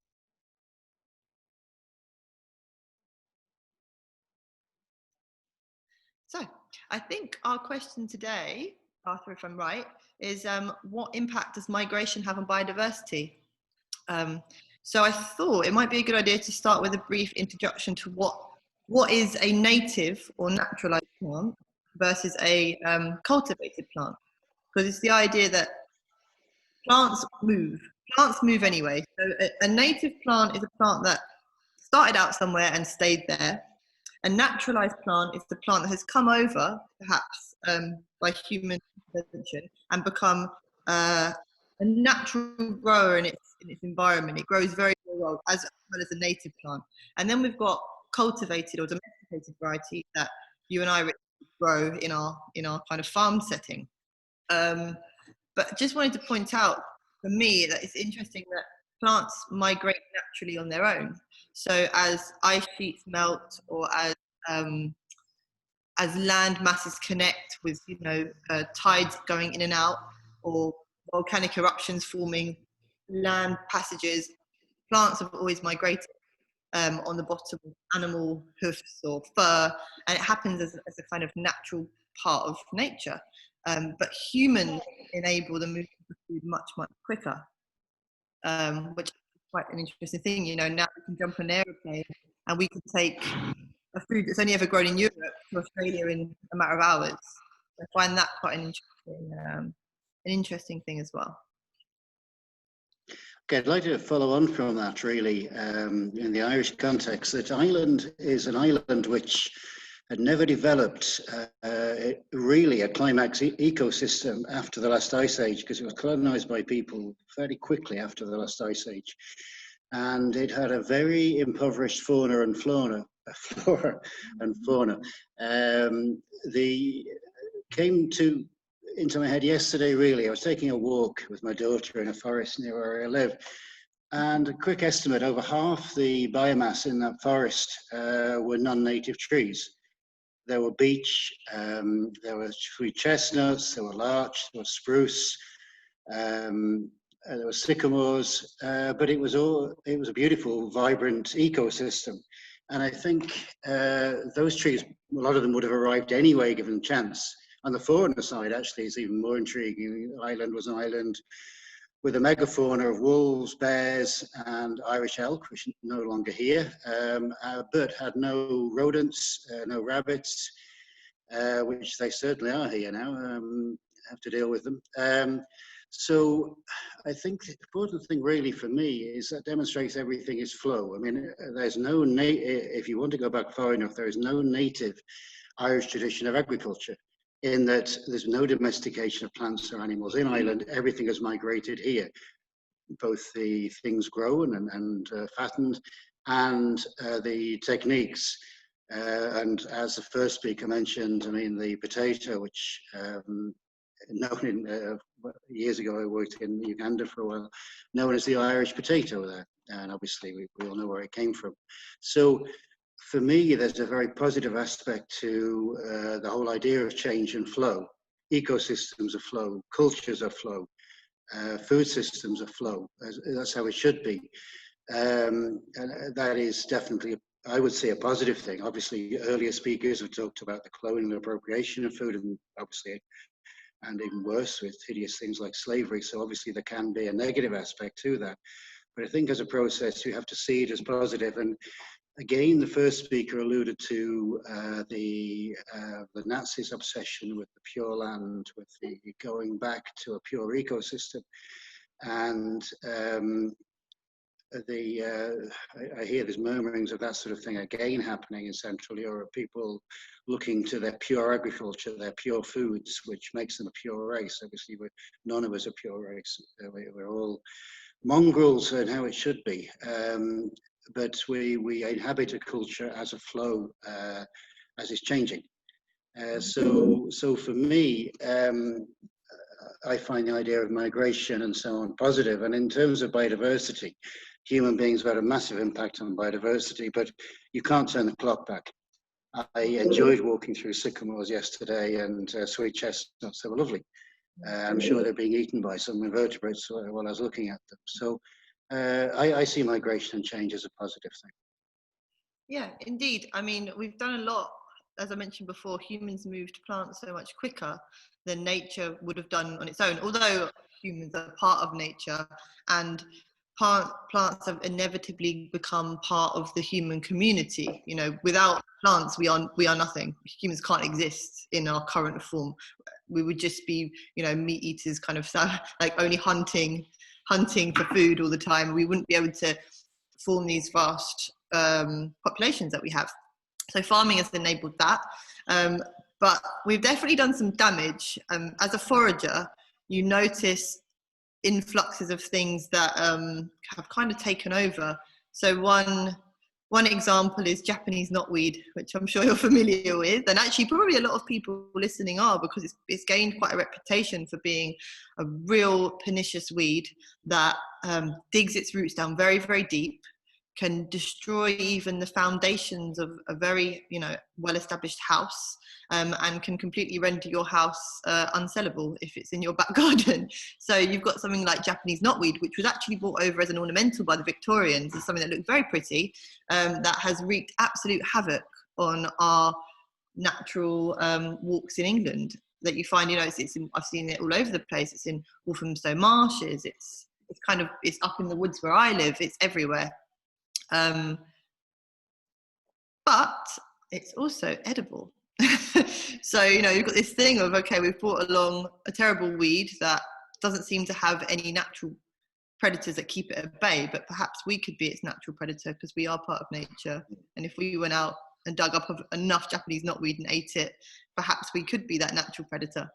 So, but just to point out there, when talking about foraging, Japanese knotweed, unfortunately, is often sprayed with some terrible things like glyphosate to get rid of it, because it's so good at growing. So do check, if you decide that you want to identify Japanese knotweed and eat it yourself, that your area is not indeed sprayed with glyphosate or any other nasty chemicals.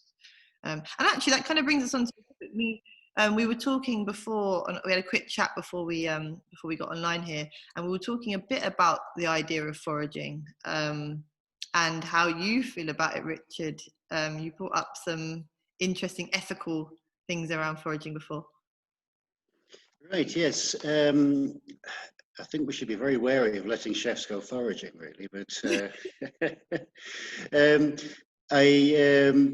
yes, it's a fascinating thing to do. We all like to have a nibble of a mushroom or a blackberry or whatever. But the hunter-gatherer population of Ireland was probably about 20,000. That's what could be maintained, and even then they eradicated the Irish elk. But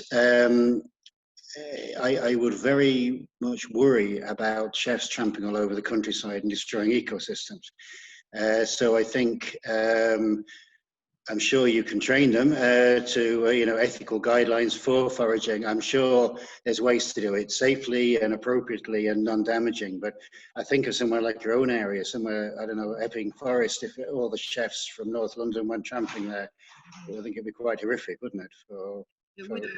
And you know, I teach foraging. It's one of my main jobs and thing that I love. But we do encourage people not to pick. We show people what things are.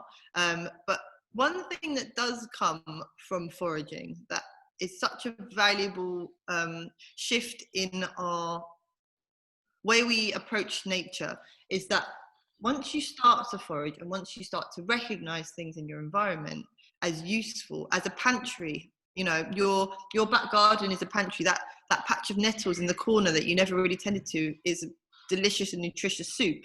Or, you know, as soon as you start to recognize this sea of green that you walk out to when you walk into your local wildflower patch in your park is actually kind of a pantry within itself, we start to value those areas and therefore we can serve them better.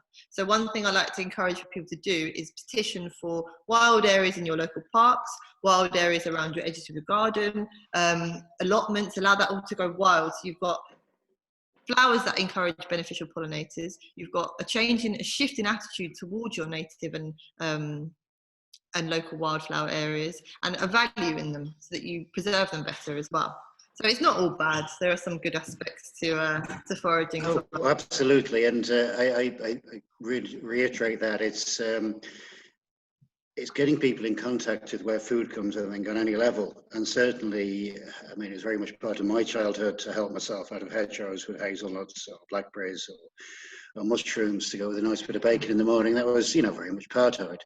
But I think, and now that's being lost. A little anecdote about last autumn, my young nephew at a school who would be very used to picking things and eating them, helped himself to some blackberries sticking through the school fence. The teacher ran out, and this is a rural school in Kildare in Ireland, ran out and told him to spit them out and brought him in. He was absolutely amused by this because it's what you did. And it's that fear, I think, definitely foraging overcomes that fear and the disconnect, as long as it's not overdone. Vicky and Richard, do you mind if I jump in here? Because I think with all the chefs listening in, we're always fascinated by growers and what they grow, how they grow, or how they forage.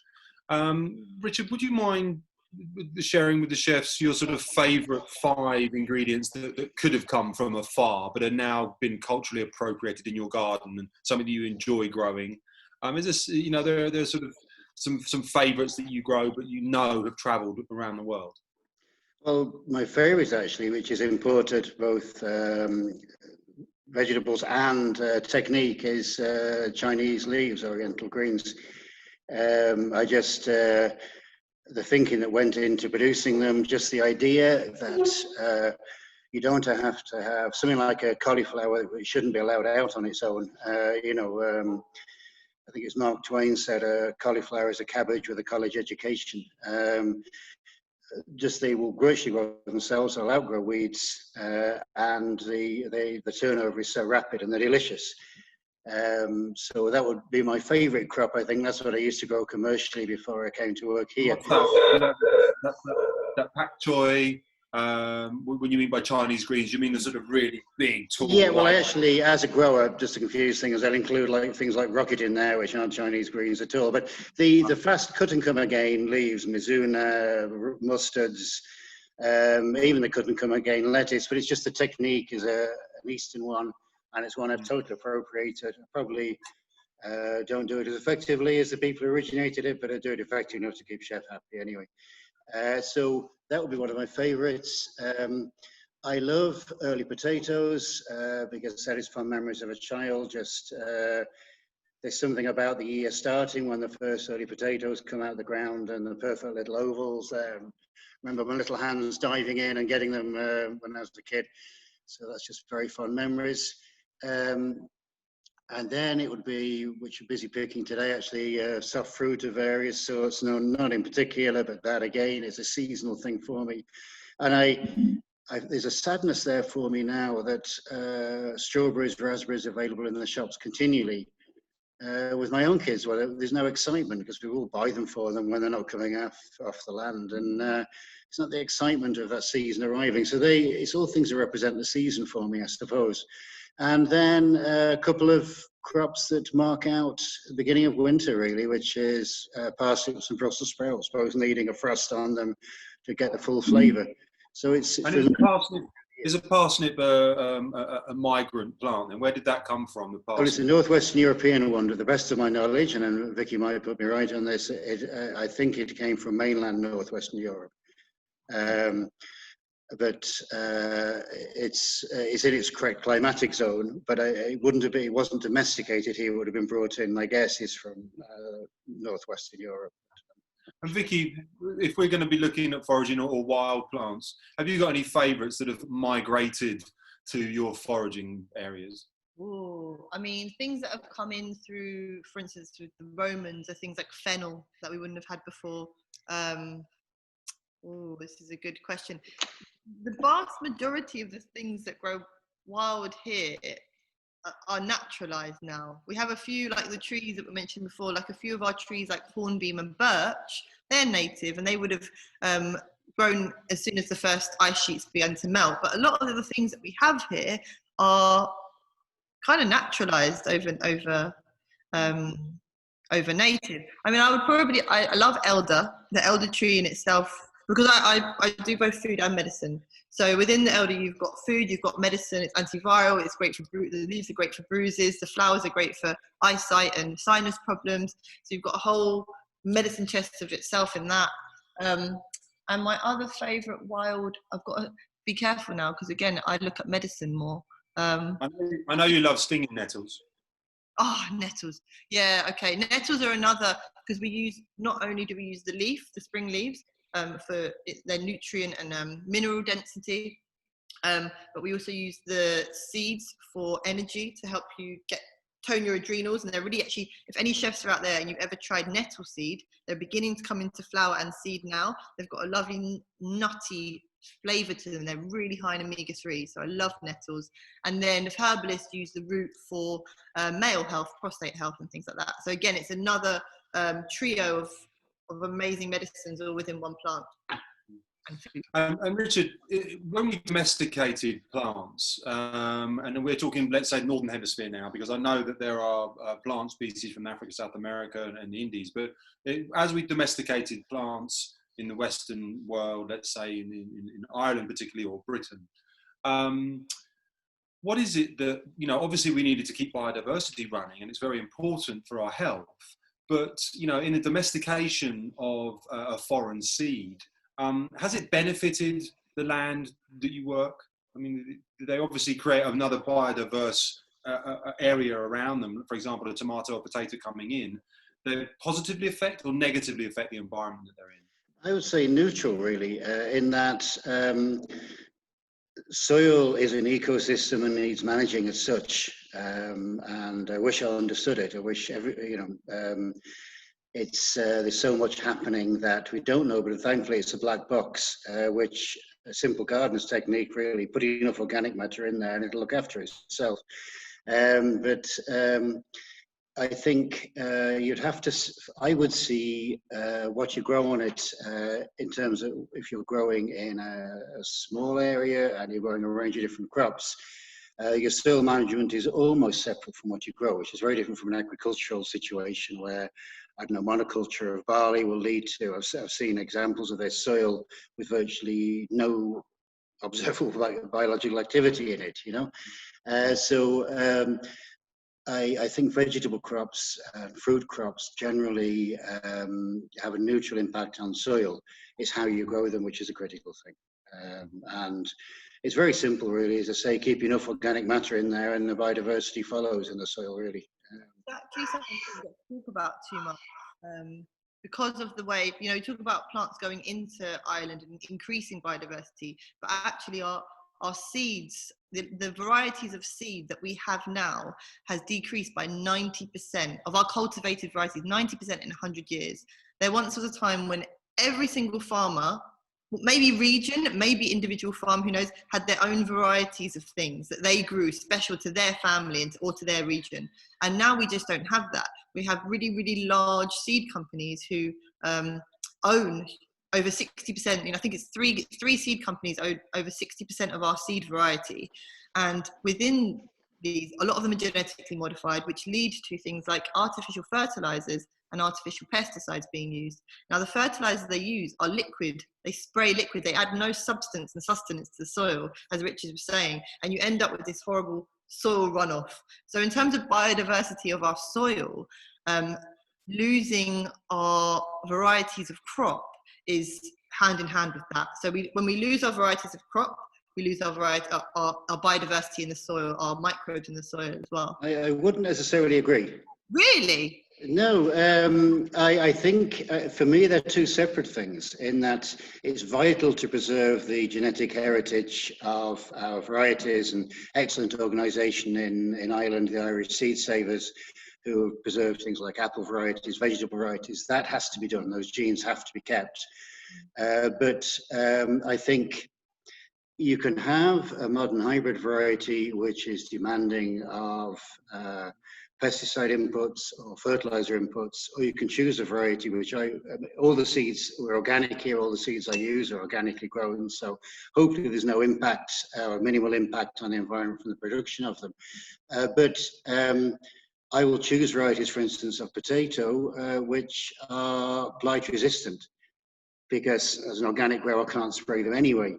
But I think I'm not being naive and saying that technology is neutral. Obviously, it's not. But I think the plant breeding techniques can be used to achieve varieties which don't require expensive or environmentally destructive inputs, or they can be used in the other way. But obviously, I put no bar on the seeds I choose for any particular variety to meet, obviously, the requirements of chef, but also I'm looking for something which will require minimal inputs, will cope with pests and diseases. And that could be a seed savers variety, or it could be a modern F1 hybrid. I don't judge. Now, Vicky and Richard, I'm so sorry. Your conversations are so deep between the two of you that we're being dragged across our time.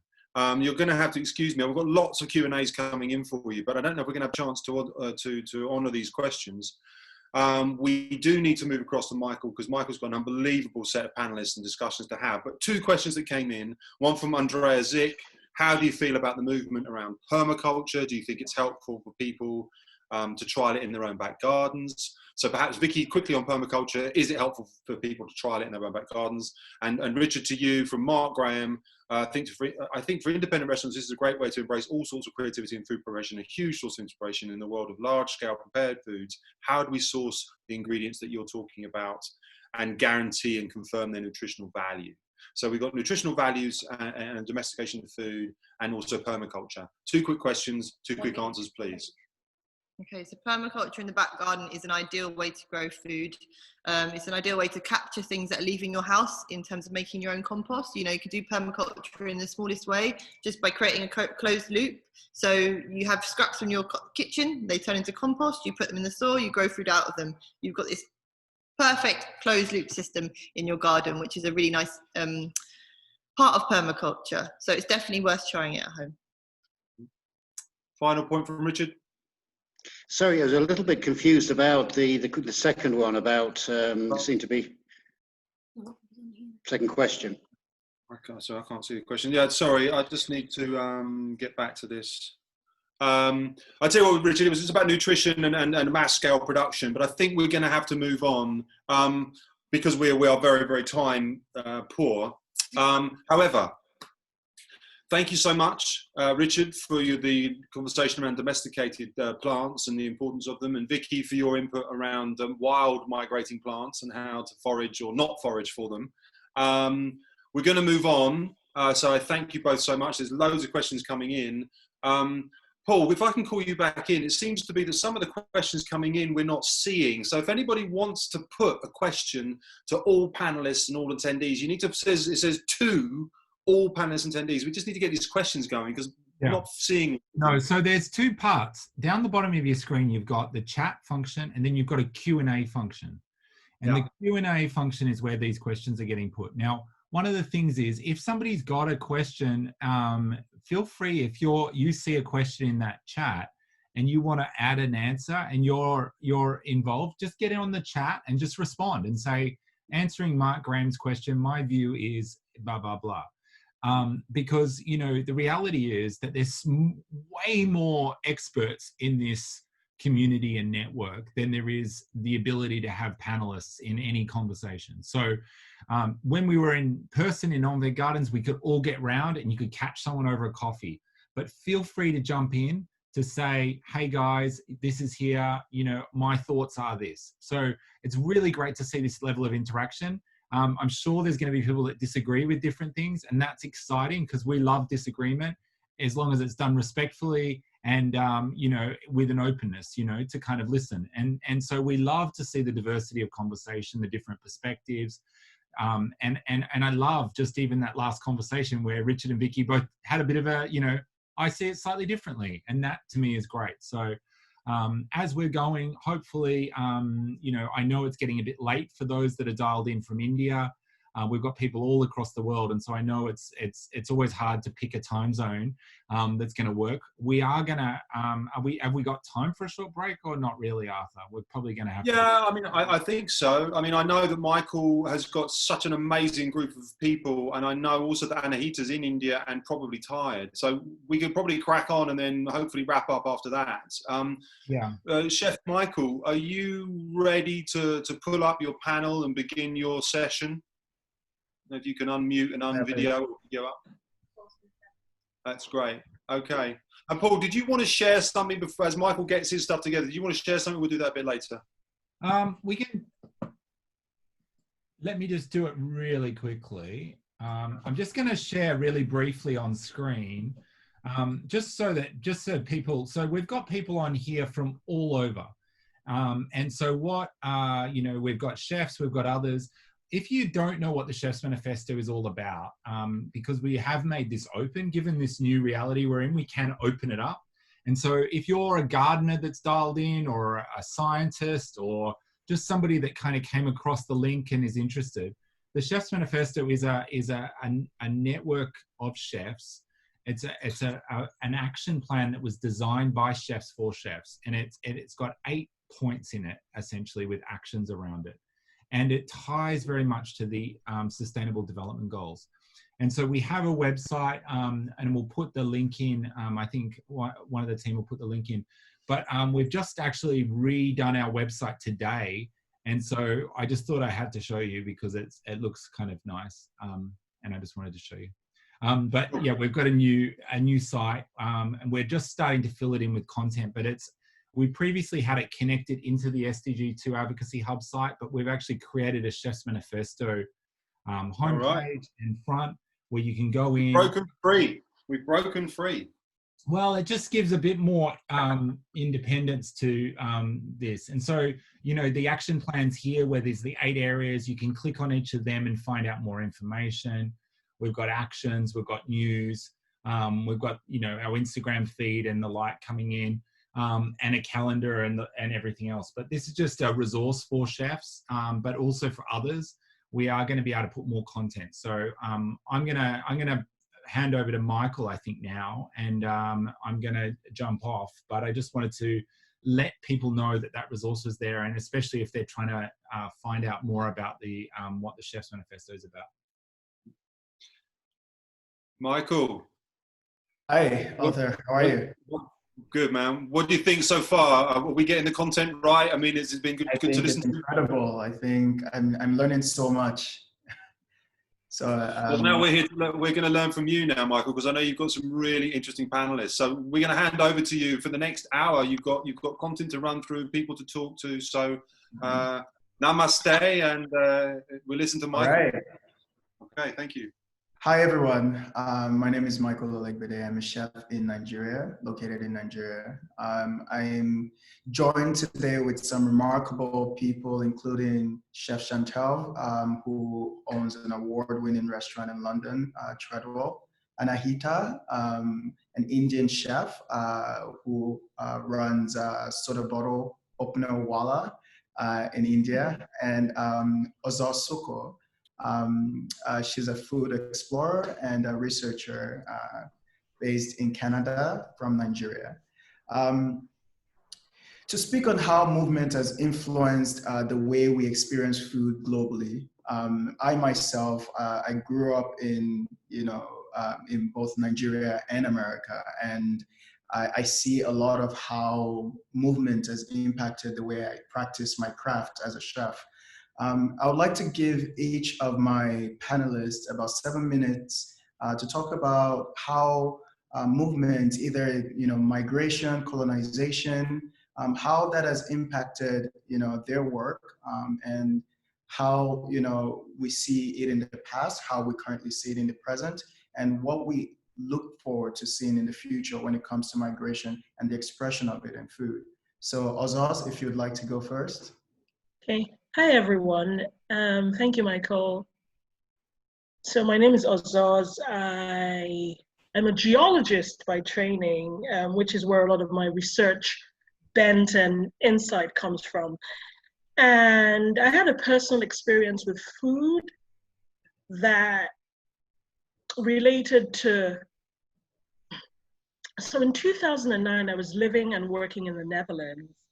And while I was there, I got in touch with this Brazilian friend of mine and colleague. And one night at dinner, we were talking about foods, and he started talking about this fritter made from black-eyed beans. And, you know, the more he spoke, the more I was puzzled, because it sounded like something that I was very familiar with. And he was like, oh, and I was like, well, that sounds like Nigerian akara.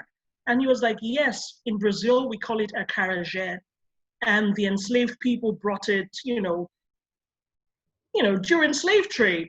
And I was stunned, because for me, that was the first time in my 30 odd years of living that I had experienced a mention of Nigerian foods, dishes, outside of the context that I grew up with, that I knew Nigeria.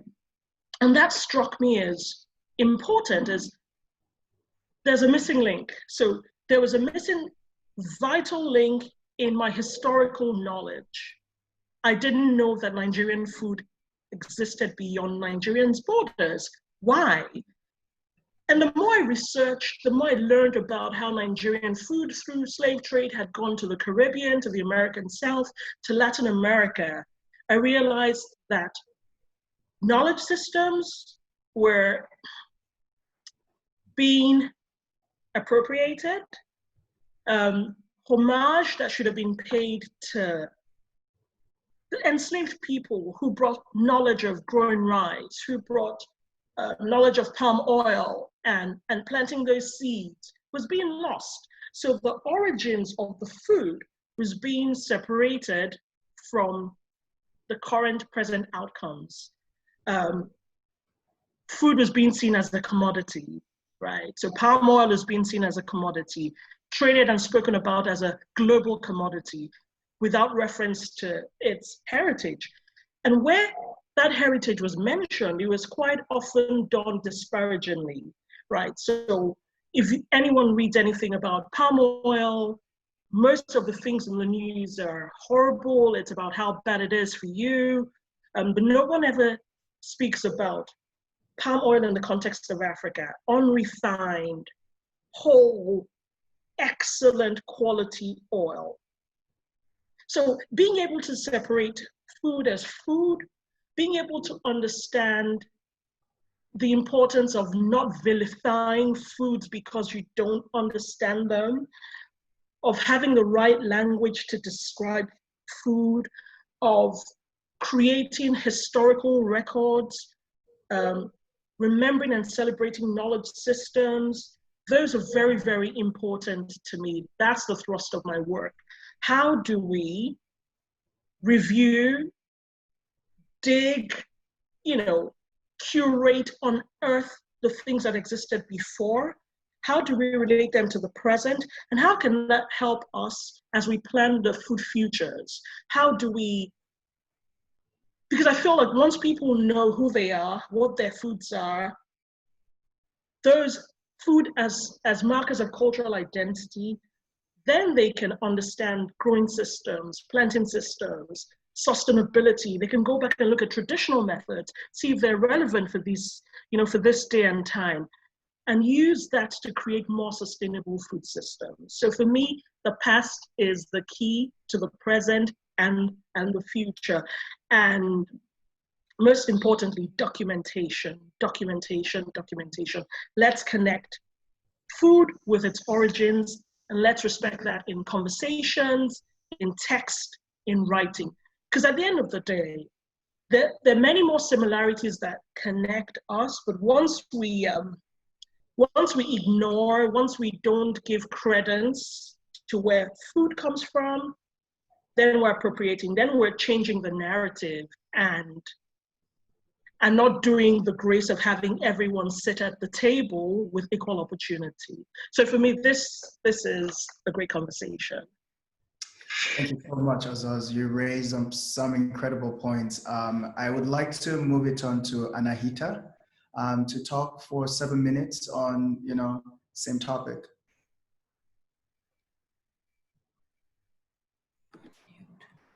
Hi, everyone. I hope you can hear me. It's great to be here. It's great to be on a virtual webinar. I mean, we're in London and we would be talking to so many people and sharing all our ideas and having a great conversation. But this is great. I'm a chef from India. I run a restaurant called Soda Bottle Openwala, where we serve Parsi food. And this topic really resonated with me because a lot of people ask me, what is Parsi food? What is the community? Who are Parsis and where do they come from? Because they actually don't know the history and how we migrated. And while we were listening to some amazing speakers, I just quickly made like a little bit of a roadmap on how they traveled and where all they went. So just going to give you a short brief on that.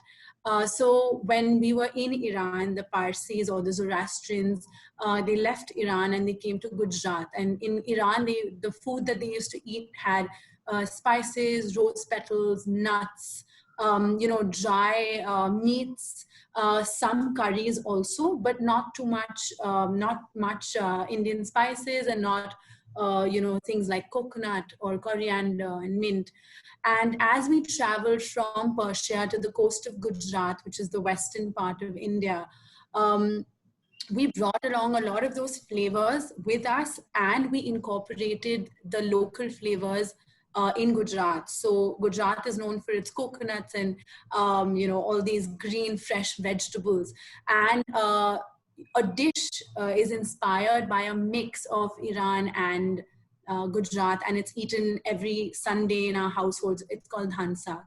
And it actually comes from the word Khoreste Esfahan, which is a stew, which is in Persia, but it includes the local ingredients, when they came to India and came to Gujarat. And as they traveled in different regions in India, because India is huge and we've got a lot of different states, from Gujarat, they went to Bombay, where they got a lot more seafood and fish and meats, went to Goa and, again, learned a lot from the Goan people, using different peanuts and cashew nuts in their curries. And like Lizzie was, talking about fenny and the cashew drink that's incorporated. We make a dessert out of it as well. So today, a Parsi cookbook or a Parsi repertoire or in our restaurant, everything is actually beautifully strung, because people have migrated from one place to another. We've taken on a little bit from everywhere and created our own dishes and recipes. So this was just a little bit about Parsi cuisine. But I have a very, very important thing to say because I was listening to Lizzie and all these different things came up. So tomatoes and chilies, green chilies, are used in every curry, at home. We can't even think about making curries without tomato and chilies. And they are not native to India. When I was researching, and I did know before that they came to India, when the Portuguese came to India and, Vasco da Gama came to India, we adapted so strongly that people wouldn't know that it's Portuguese influence. People think chilies and they think India. And, so I think there's a lot of research, there's a lot of information that we don't have about the origin of foods because we've taken on to, growing them in our country and doing so well. I mean, even rice came from China, but it came to India and it flourished in India. Potatoes came, by the Dutch, came to India, and every Indian dish we love to make, use potatoes.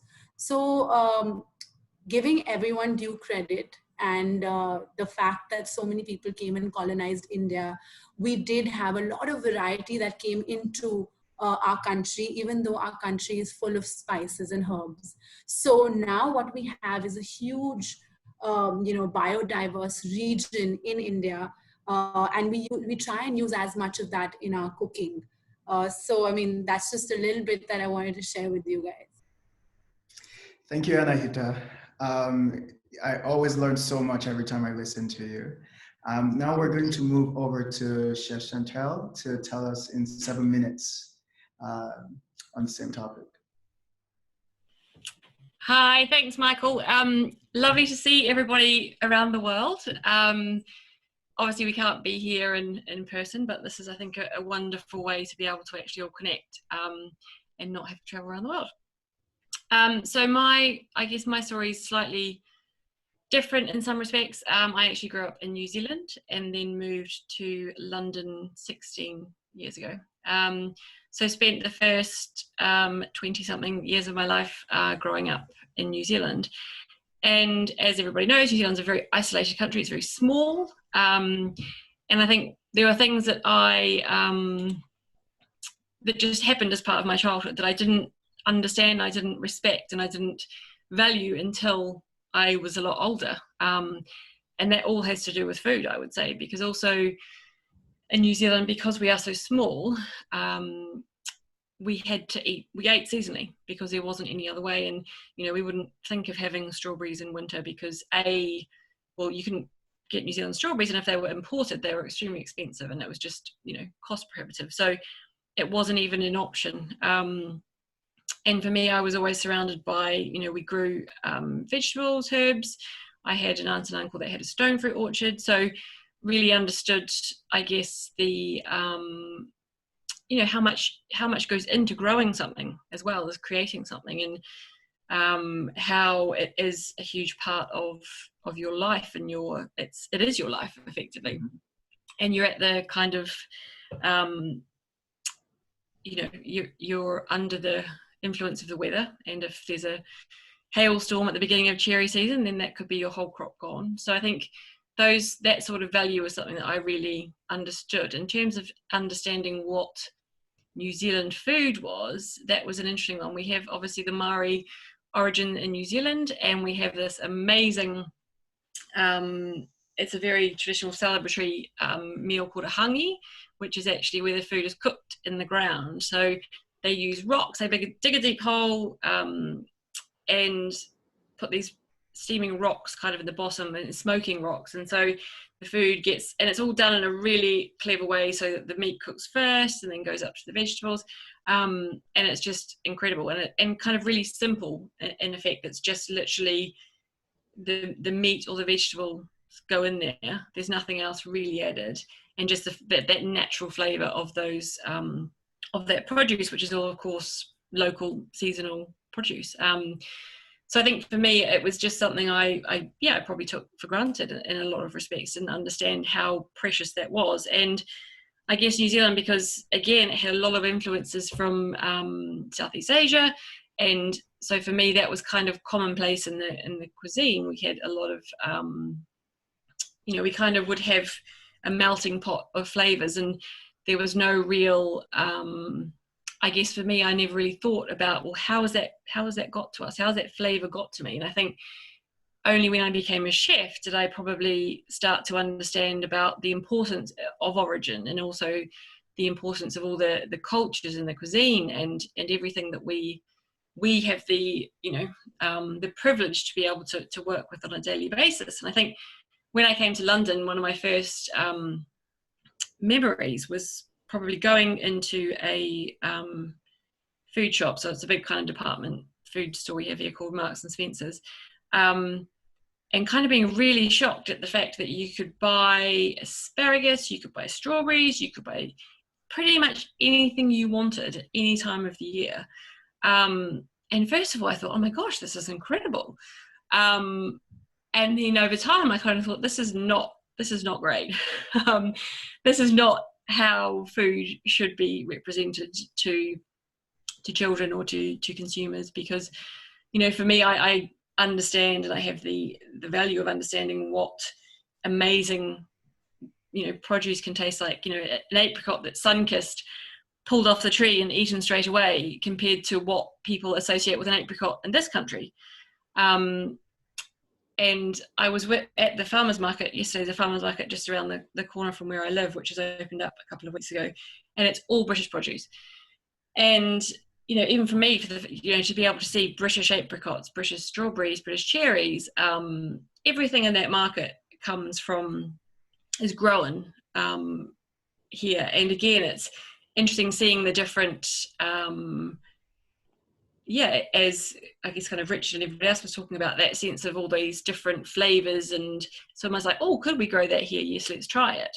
So I think that's also potentially, you know, muddled the origin, so to speak. And I think it's interesting for me, you know, as a chef, and I think one of the things we were talking about before this conversation is how do you bring the conversation of ingredient migration into your kitchen? And I think for me, what's really interesting is in my kitchen, you know, at any one time there could be 6 to 12 to 15 different countries of origin from my chefs, and they can each bring something to the table about, you know, a particular ingredient, and I've learned a huge amount from them in terms of ingredients, you know, I guess traditional food that they eat and why they eat it, and all those sorts of things. And I think, you know, for me, I probably brought a different take on it. And it's interesting what Anahita said about, you know, her restaurant is Parsi food. For me, people say to me, what is the food of Treadwell's? And it's kind of, for me, it is a bit of a melting pot, because I'm from New Zealand, but I really love flavors from, you know, Vietnamese cuisine, Japanese, Korean. I love all those sorts of flavors. So I kind of incorporate them into my food. Yeah, I try and do it with British produce as much as I can. Obviously, there's certain things that I can't. So even to question myself as to, am I doing enough about the origin of where these foods come from? You know, like talking to Ozoz about actually giving what she was saying about, you know, how can I show due respect and actually educate my chefs as to, okay, you know, potentially, okay, this is, let's take miso, for example, which has a huge amount of history, takes a huge amount of time, and it's just actually, you know, we buy it in a packet. So again, it's kind of losing that that magic of it. And I think British food's a really interesting one as well, because I think if you ask people what is British food, you know, again, a lot of it has come, I just did some research before, and you know, things like fish and chips, which people say are the traditional British food. And even Arthur's comment that I think it's, you know, curry is now the most popular British dish. So I think there's all those meldings, and I think it's how we can actually just make sure that we have the correct respect for where that came from and the correct origin. I think this is what is amazing about the Chefs Manifesto, is that we can actually share and understand. Like Michael, that, you know, some of the for you educated me about palm oil, and some of the, you know, your pepper soup that you made for us at OmVed Gardens, and the food that, you know, Anahita has made for us, I think allows us this opportunity to be able to show that due respect. And I think that's very vital to preserve. But I think to Richard's point as well, that we all have hybrids, and, you know, there's hybrids of different things that we can also, I guess, create. And that's the beauty of food, is it's fluid and it's constantly changing. But I think the question for us all to kind of ponder, and I think, you know, this is a reflection for myself to ponder, is, you know, where does that come from, and how can I actually show that respect, and give it that, you know, kind of the respect that it deserves. So that's kind of where I am. I don't want to cut you off, but I want us to like get a lot more interactive with this. You've literally covered a lot of what we're going to talk about today, and I really appreciate your takes and your insight on things. I've learned so much from you as well. A lot of the problem we see in many ways is not necessarily the cultural appropriation of ingredients, it's the misappropriation of the ingredients. And Ozoz spoke about palm oil, and, you know, that's a conversation. Who are the people telling the story of the ingredients that are coming from different parts of the world? We find, for instance, let's take palm oil for example. You know, you have palm oil from West Africa, and you have palm oil that is causing a lot of destruction in the rainforest in Indonesia, and causing a lot of health difficulties for people that are consuming them because of the processes that people in the West put them through. So you're having, you know, palm oil that is too refined. You're having palm oil that is going into shampoos, into ice cream, into almost 50% of things that you'll find in a lot of grocery stores. So when people put ingredients under a certain umbrella, without, bringing awareness to, the realities, in the cultural context. We experience a demonization of a culture, of a cuisine, of a people, because people are the core. We are what we eat. So when you demonize a culture's ingredient, you find that you're demonizing the people. So I want to put this question to my panelists. How have you seen misappropriation of cultural ingredients in the food space, and how do you tackle that, Ozoz?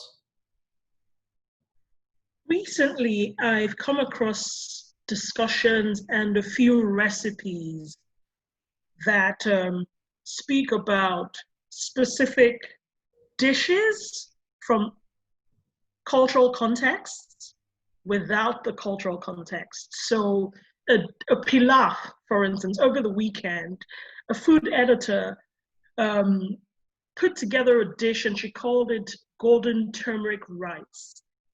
That was exactly a dish with Pakistani Indian origins. There was no mention of that in her text. She just said it was something that she had created, she was inspired by. And when people took her to task, she deleted their comments. For me, the responsibility has to be on the writer, on people in the food space, right? So people who actually have platforms, who know better. I don't understand why there's such a huge deal made of giving credit where it's due. There's nothing wrong with saying, I was inspired by this Nigerian dish, XYZ, or this New Zealand dish. So for me, it makes me think that there is a subtle layer of, there's something about ego, there's something about pushing a particular narrative. There shouldn't, and that shouldn't be in a world where there is enough room. There's a Yoruba proverb from Nigeria that says, the sky is big enough for every bird of every color to fly. The more diversity there is in our food systems, in our food media, in the food on our table, the more equitable a world we have, the more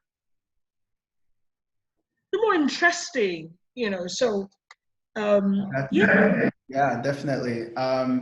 And that's why it's very, very important to differentiate between the misappropriation and the appropriation of food. It is the more people around the world appreciate in a genuine way food from different parts of the world, the more values come into those people. The more people are able, if it's Chantelle mentioned pepper soup. If you're looking for pepper soup spices and you really want to understand pepper soup spices, go into a Nigerian store to get the ingredients, and understanding more, contacting chefs and food explorers in those regions to understand more. So when you're speaking about it, it comes from a place of knowledge. It comes from a place of truth. And yes, a lot of things have come from so many different parts of the world. And I know we had a gardener earlier that spoke about naturalization and indigenousness of different ingredients and cuisine, ingredients to a land. And that's very important. Cassava came from Brazil, but the way we use it in Nigeria, in making gari, in making fufu, if you're trying to use gari to make something, I think the naturalization of cassava in Nigeria to make gari, the credits should be given to the people that have used that ingredient to create something very, very different from just what the root is.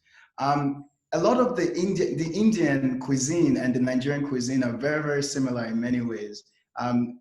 you know, I would like to think because of the appreciation for really bold flavors and, you know, spices. But also we were colonized by the British. So there is a lot of crossover in the way that, you know, people in Nigeria and people in India cook and, you know, flavor profiles. I want to ask you, Anahita, how do you see, you know, misappropriation in ingredients, and how do you tackle that in your kitchen? So, I mean, it was great listening to Ozoz. I really liked listening to you and all the comments that you had to put in. I just want to say I read Anjali's comment in the chat section where she said that, you know, she couldn't take her, you know, her own Indian food to school because it had a very strong aroma. And, you know, a lot of people, and when your kids, your, you know, students in the same class, you know, just look at the person and probably make that person feel bad and be like, what is that? That stinks. And, you know, you grow up and you come back home and you tell your mom, you don't want to take this, you know, you want to take a sandwich or you want to take something that's very, you know, to put it in terms, neutral, you know, does not have a strong smell or flavor. And you want to be a part of that group in your school. So trust me, that happened to a lot of us. And the only way that we could combat that was, you know, getting them to taste it, you know, getting them to try it and, you know, telling them that, you know, if you think that smells a lot, why don't you try it? Or this is what I've grown up eating. It's very difficult for children to stand up. But when you know, when you grow up and you're a teenager, and when I was studying in London, I started cooking a lot of Indian food, a lot more food than I would cook in my own, you know, home, because mom would always cook food.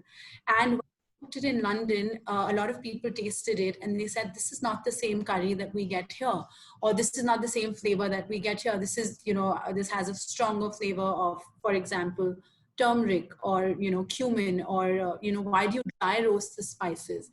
And I think, it's about the right knowledge. It's about educating people. The more you get to know about an ingredient, and especially when you're children, you don't like the flavor, the smell, the aroma. As you grow up, you know, you start appreciating your culture. You feel strongly about your cuisine. And a small example is mustard oil. So we use a lot of mustard oil in Indian cooking, and it smells a lot. It's got a very strong flavor. And as kids, we used to always tell our mom, please don't cook in mustard oil. It's very strong, and, you know, we don't like the flavor of it. We didn't know the nutritional properties of it. We didn't know that it grows locally, and we chose a refined oil, which is very bad for you, over a locally, you know, made cold pressed mustard oil, which is so good for your skin and for your body and everything else. And as we keep learning, I keep putting that out on my social media or in my restaurant menus and kitchens, that, you know, use what's local, you know, use, and that's the only way that you can, you know, change this misappropriation, by making people taste it and by talking about it and writing about it. I think that's the only way we can get people to understand and appreciate other cultures and cuisines. Absolutely. A great author that I love, Chinua Achebe, has this quote. He said, until the lions have their historian, the victory would always go to the hunter.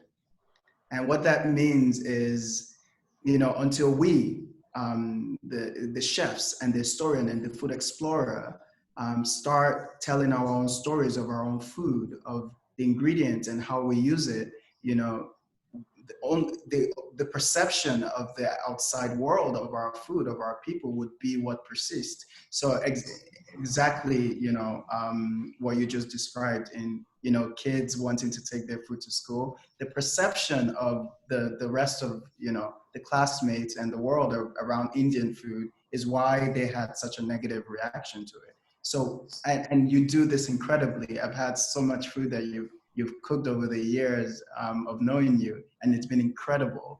And I wouldn't know anyone that would have that and have a negative thing to say about Indian cuisine. To you, Chantelle, it was incredible to, you know, spend some time in New Zealand, you know, as well. And, you know, I actually got to experience the cooking, burying food in, and they brought birds from a different island that was pickled. And it was just incredible to see that culture also in New Zealand, because we also have it in the northern part of Nigeria, where people would go to the farm in the early hours of the day, and they would bury a large cut of meat, and by the time they get and bury it in sand and then put coal over it, and by the time they get back, the meat is prepared and it's ready to go. So it was really incredible seeing, that happen in New Zealand in a very, very different context. What I also saw in New Zealand is they were very protective of the ingredient and the food that was coming into New Zealand.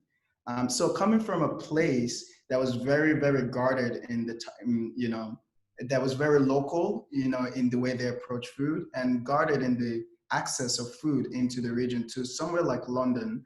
I know you mentioned this a little bit, but how did you see the way people approached, chefs especially, how, and people who worked with food a lot, how they approached food and those ingredients, what differed? I think my first job in London was at the Savoy Grill. So obviously a place that was kind of steeped in a lot of British history. Mm-hmm.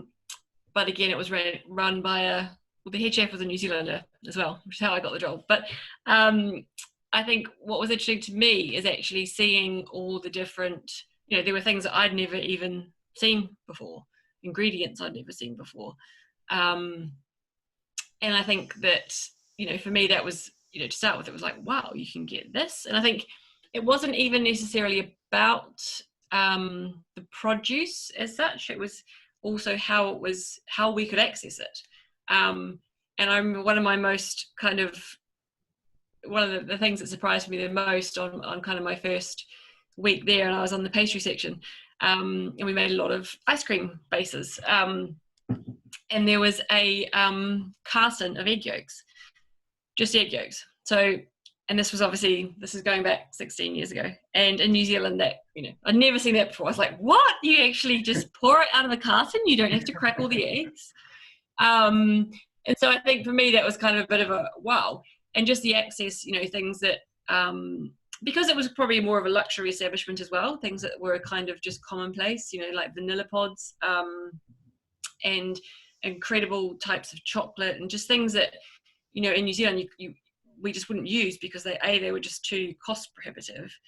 Because as you say, it's very protected, and to even kind of get things in, it's expensive, and it's also, it's just too prohibitive in a lot of respects. So I think for me, it was really interesting to see, and I think, actually understand a certain amount of, well, what is British cuisine, and what do you determine that? I think because we are so close to Europe, that especially in terms of ingredients and what we can get, it's all been kind of melded together in a lot of ways. And so I think for me personally, it's almost taken, when I became to a point where I was running my own kitchen, it almost, bizarrely, it's sometimes harder to find British produce than it is just to kind of say, oh yes, that's fine, I'll take that, whatever it is.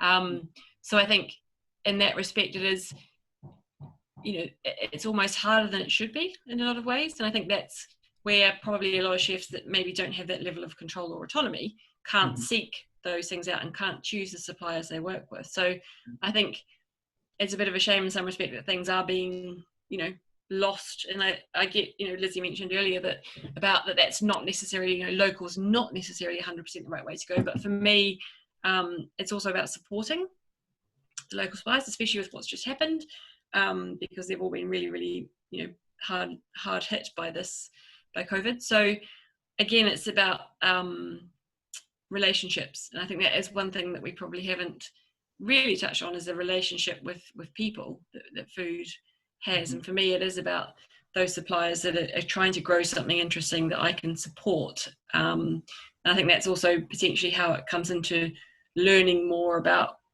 where the origin of something comes from, is to be actually having those conversations as well. Yeah, absolutely. In that line, how do you see a future where, I've been to Treadwell's. The food was mind blowing, and I in many ways saw a lot of influences from different parts of the world in the way you cook. And how do you see in the kitchens moving forward in future in places that you've been to? How do you see chefs exemplifying that awareness in the way they have the conversation about what they're cooking with everyone else that is experiencing their food? I think education is really important. I think, even for me, it's, I may not necessarily know where something that inspired me came from. I think that's sometimes what I probably, in this conversation would feel challenged about, because I actually wouldn't necessarily know where I potentially tasted a flavor, or, if I have, I guess, as you say, misappropriated something, have I done that? Because for me, it's all about kind of taste and not necessarily always about, where did I come across that flavor? And I think it's about me just being more conscious of, hold on, is that from a particular cuisine? Is it from a particular culture that I need to learn more about so I can talk about it in a better way?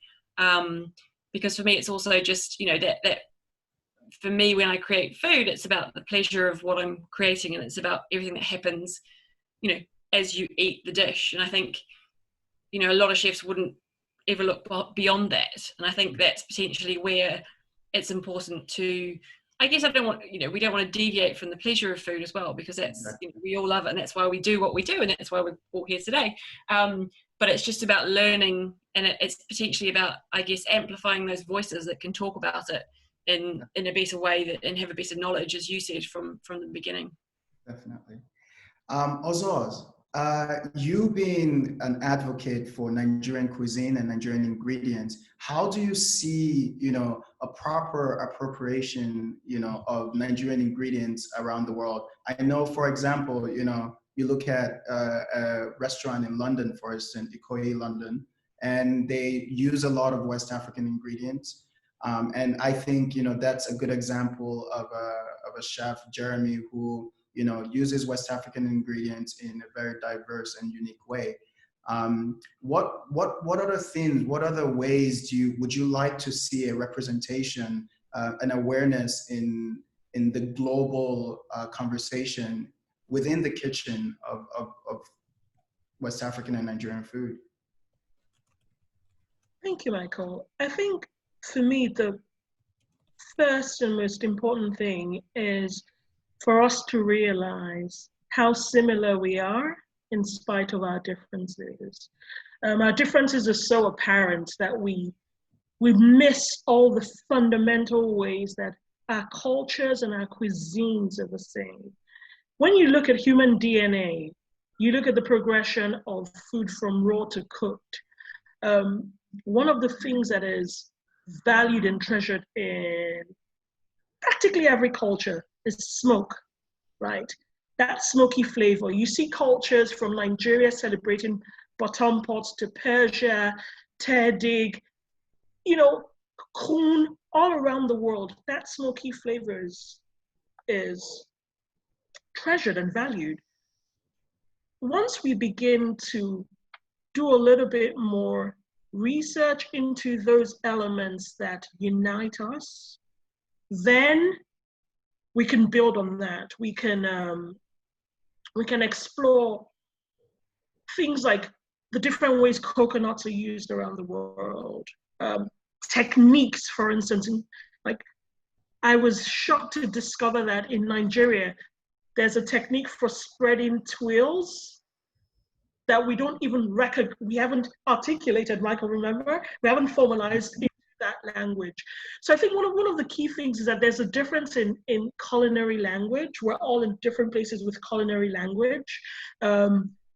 And where the culinary language and systems are documented, those are likely to be the cuisines and cultures that thrive. So for me, to bridge that gap, to get Nigeria, West African cuisine to the levels where Western cuisine is spoken about, known, recognized, requires access. It requires access to food media channels. It requires opportunities for food writers, food explorers, chefs, market people, everyone in that whole food, in the whole food ecosystem that sustains and strengthens us, it requires giving them access to talk more about these things, to show those similarities, to establish the links, and to just bring everyone kind of to the same level of awareness. For me, it's not so much about, when I look at knowledge systems and the way we grow with knowledge, you know, we start with awareness, grow to knowledge, skill, then mastery. So for me, once we have that awareness, then people can start to feel more comfortable, more confident, less egotistical, less about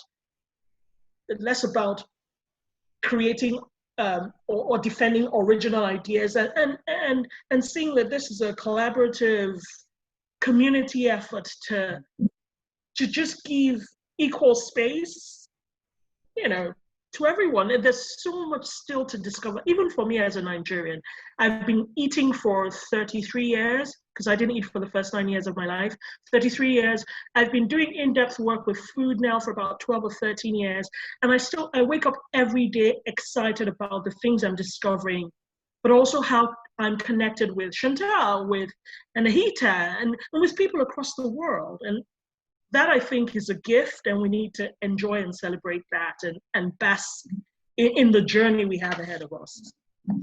And, you know, to that point as well, you know, you find that a lot of third world countries and a lot of people that are not given the voice to actually speak about their food, when other people, you know, speak in their regards, it becomes very problematic. You can take Jamie Oliver, for instance, trying to cook jollof rice with the absence and recognition of Nigerians, and you say, you know, Nigerians going really like didn't appreciate that. But you know, if a Nigerian chef made a paella, you know, a Spaniard wouldn't, you know, take any offense to it, regardless of how it's made, just because Spaniards have been allowed to express their food in a way that they feel comfortable and sat in the way that they express their food. So it's not, I think sometimes, you know, chefs around the world are also very careful in the type of ingredients they're using, just so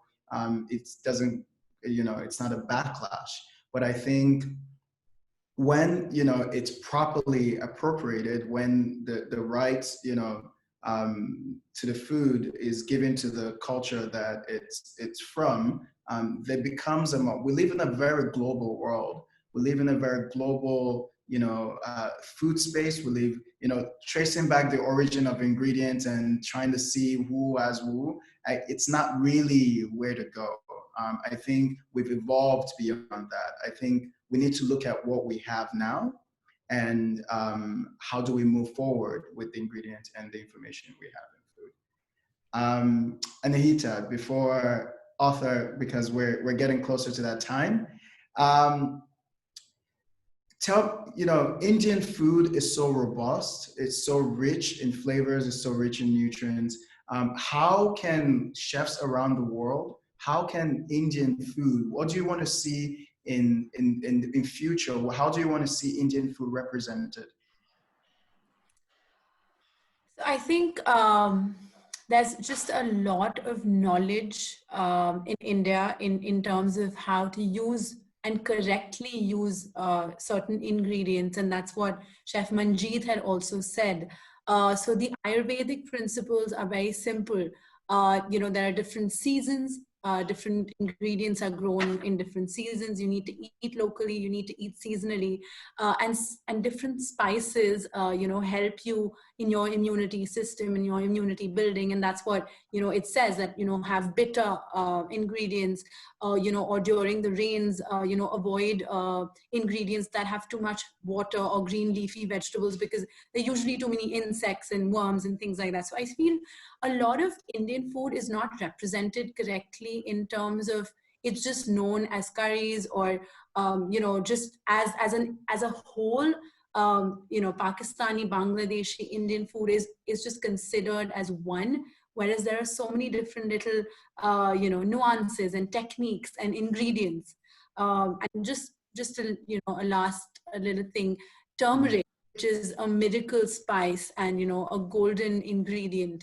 A lot of people don't know how to even use or get the right nutrition from that ingredient. They might know about it because it's marketed in a certain way. They might know about it because there's, you know, it's all over social media, but there's a way to use that ingredient and in your food to get the right flavor and to get the right nutrition. And I think a lot of that is a myth. We don't have that knowledge, and I hope that Indian food is correctly represented from different states, and not just as one whole continent. Yeah. And, you know, to just turn the mirror back at us, I came back to Nigeria with the notion to, you know, create an awareness globally for Nigerian cuisine. And coming back, I realized, you know, we ourselves, you know, we didn't know much about our own food because we were, you know, we're looking to the Western cuisines as, you know, better, and, you know, it became a classist, and it became, you know, if you have money, you eat, you know, you eat pasta, and you eat foie gras, and you eat caviar. That's what you want. That's what you want to see in restaurants. And, you know, it takes, you know, us re-educating ourselves to be able to have conversation about our own food. You know, what, you know, I would speak to my little cousin when I just got here, you know, name 5, you know, dishes that are not from Lagos or from, and he would not be able to name one. And I realized how much, you know, we've failed, you know, as Nigerians, the next generation, you know, in what it means to experience Nigerian food, because those are the people that are going to have the conversations, you know. So yeah, it's just author. Michael, I think you need to be a panel leader. You've done so brilliantly. Thank you. Thank you. Thank you, Chantelle. Fabulous to hear those stories about New Zealand. I have actually done a hungy in New Zealand, Chantelle, and I dug the hole, and the rocks they use, they have to have rocks that they collect in the stream that reflects the moonlight. I mean, the hungy is another level. Anahita, your stories are always so inspiring. I think we go back to Ozoz, because your point, Ozoz, about being connected to India and Nigeria and New Zealand, although New Zealand in London at the moment. What's fabulous now with the planet that's so open? Michael, you say we're living in a global world, which is such a funny statement in itself, but we are living on a global world now. We've got the capacity to migrate and move our ideas and our conversations within seconds. What you say in Canada, Ozoz, will directly influence Anahita in India, will directly influence Chantelle in her kitchen in London, and Michael in Nigeria will then be able to say something to his nephew. So we do have now the capacity as chefs and as foodies to influence each other globally within seconds. And if it's just ideas, if it's just thoughts, and if it's just, you know, picking up on the amaranth that Francis Mwanza talked about earlier on, or talking about potatoes moving back from Colombia, or sugar, or, you know, all of these concepts, as chefs build them into their repertoires, on their menus, you know, we identify that this watermelon is African, that the original eggplant's African, that we know potatoes have been culturally built into British and Irish culture, but we know they come from South America. This is really rich content. And this was really the idea for these 2 days, is for chefs to understand that we've been locked down. We've been closed. We haven't been able to migrate. We haven't been able to move. And yet with events like this, we can move and migrate with our thinking and our capacity to blend our stories together to become, you know, a global chefs discussion point. I mean, the Chefs Manifesto is a strong place to be. And Anahita and Chantelle and Michael and Ozoz, I cannot thank you enough for the time you put in here. And everybody on the panels today, from Lizzie to Francis to Chef Manjit, just Vicky and Richard, thank you so much. Everybody who's joined us today.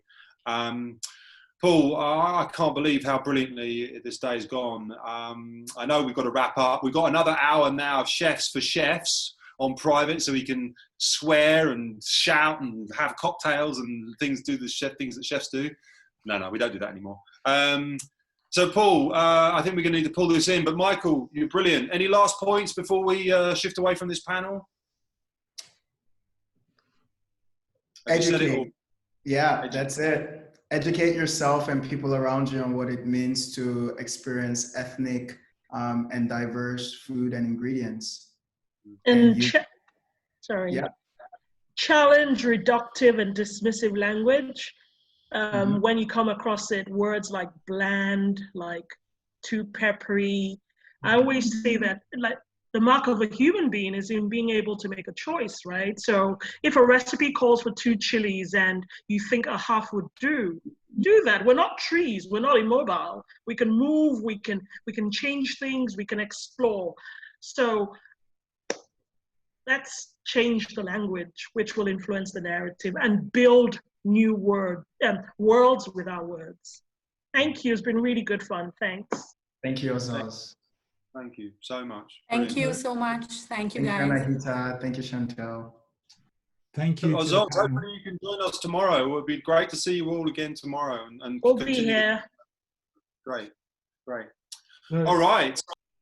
So thanks, everyone, for all the conversation today. It's been super inspiring. And this, just to remind everyone, this is a get-together of the London Action Hub and the Irish Hub, but opening it up for everyone.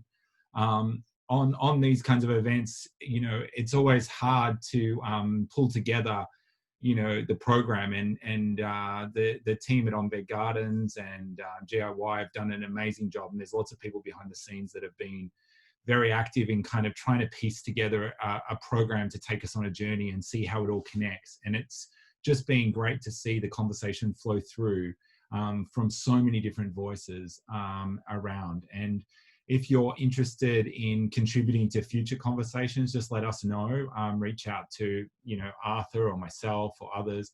Let us know. We're always looking for other speakers, and we want to try and move the conversation around. So tomorrow we've got a whole nother group of people coming in. We're going to be joined by the Irish Hub's going to be leading a conversation. There's going to be a number of others, chefs speaking. But now what we've got is this hour for chefs. If you should have an invite to that link. We're going to log off this link and log back onto the other link. So you should have that invite if you're a chef. It's just for the chefs. Normally these events are just chefs, but we wanted to open them up just because of the power of being online. If you do need the link and you don't have it, just email or send me a WhatsApp or an email or something, and we'll try and get it for you and get it over to you.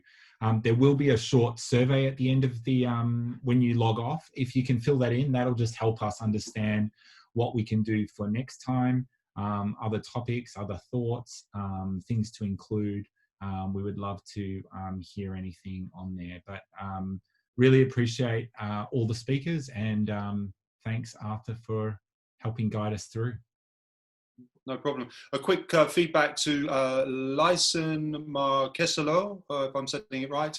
Yes, the webinar was recorded and it will go up somewhere. I think it's either on YouTube or we'll make parts of it available. But if you missed the first half, you can re-watch it all somewhere at some time. I'm sure we'll let you know. Do we know? Is it YouTube? Well, it'll be live on Facebook straight away, but we've also we'll load it up onto YouTube and the like. So probably, yeah, it'll definitely be available for everyone. Now, for chefs who felt like they didn't have their voice heard or wanted to say more, we've got an hour now where we're going to sit with an open discussion. I mean, obviously you're muted if you're not saying anything, but, you know, we want to throw these ideas around for the next, you know, we've been speaking for 3 hours. Now let's, as chefs, discuss what's been said, because there's a lot of content here and it needs to be talked about. So thank you all. I hope to see you all on the next session, chefs. And if you're not a chef, and you're not invited, we'll see you at 1 p.m. tomorrow for more rich content. Thanks so much. Take care.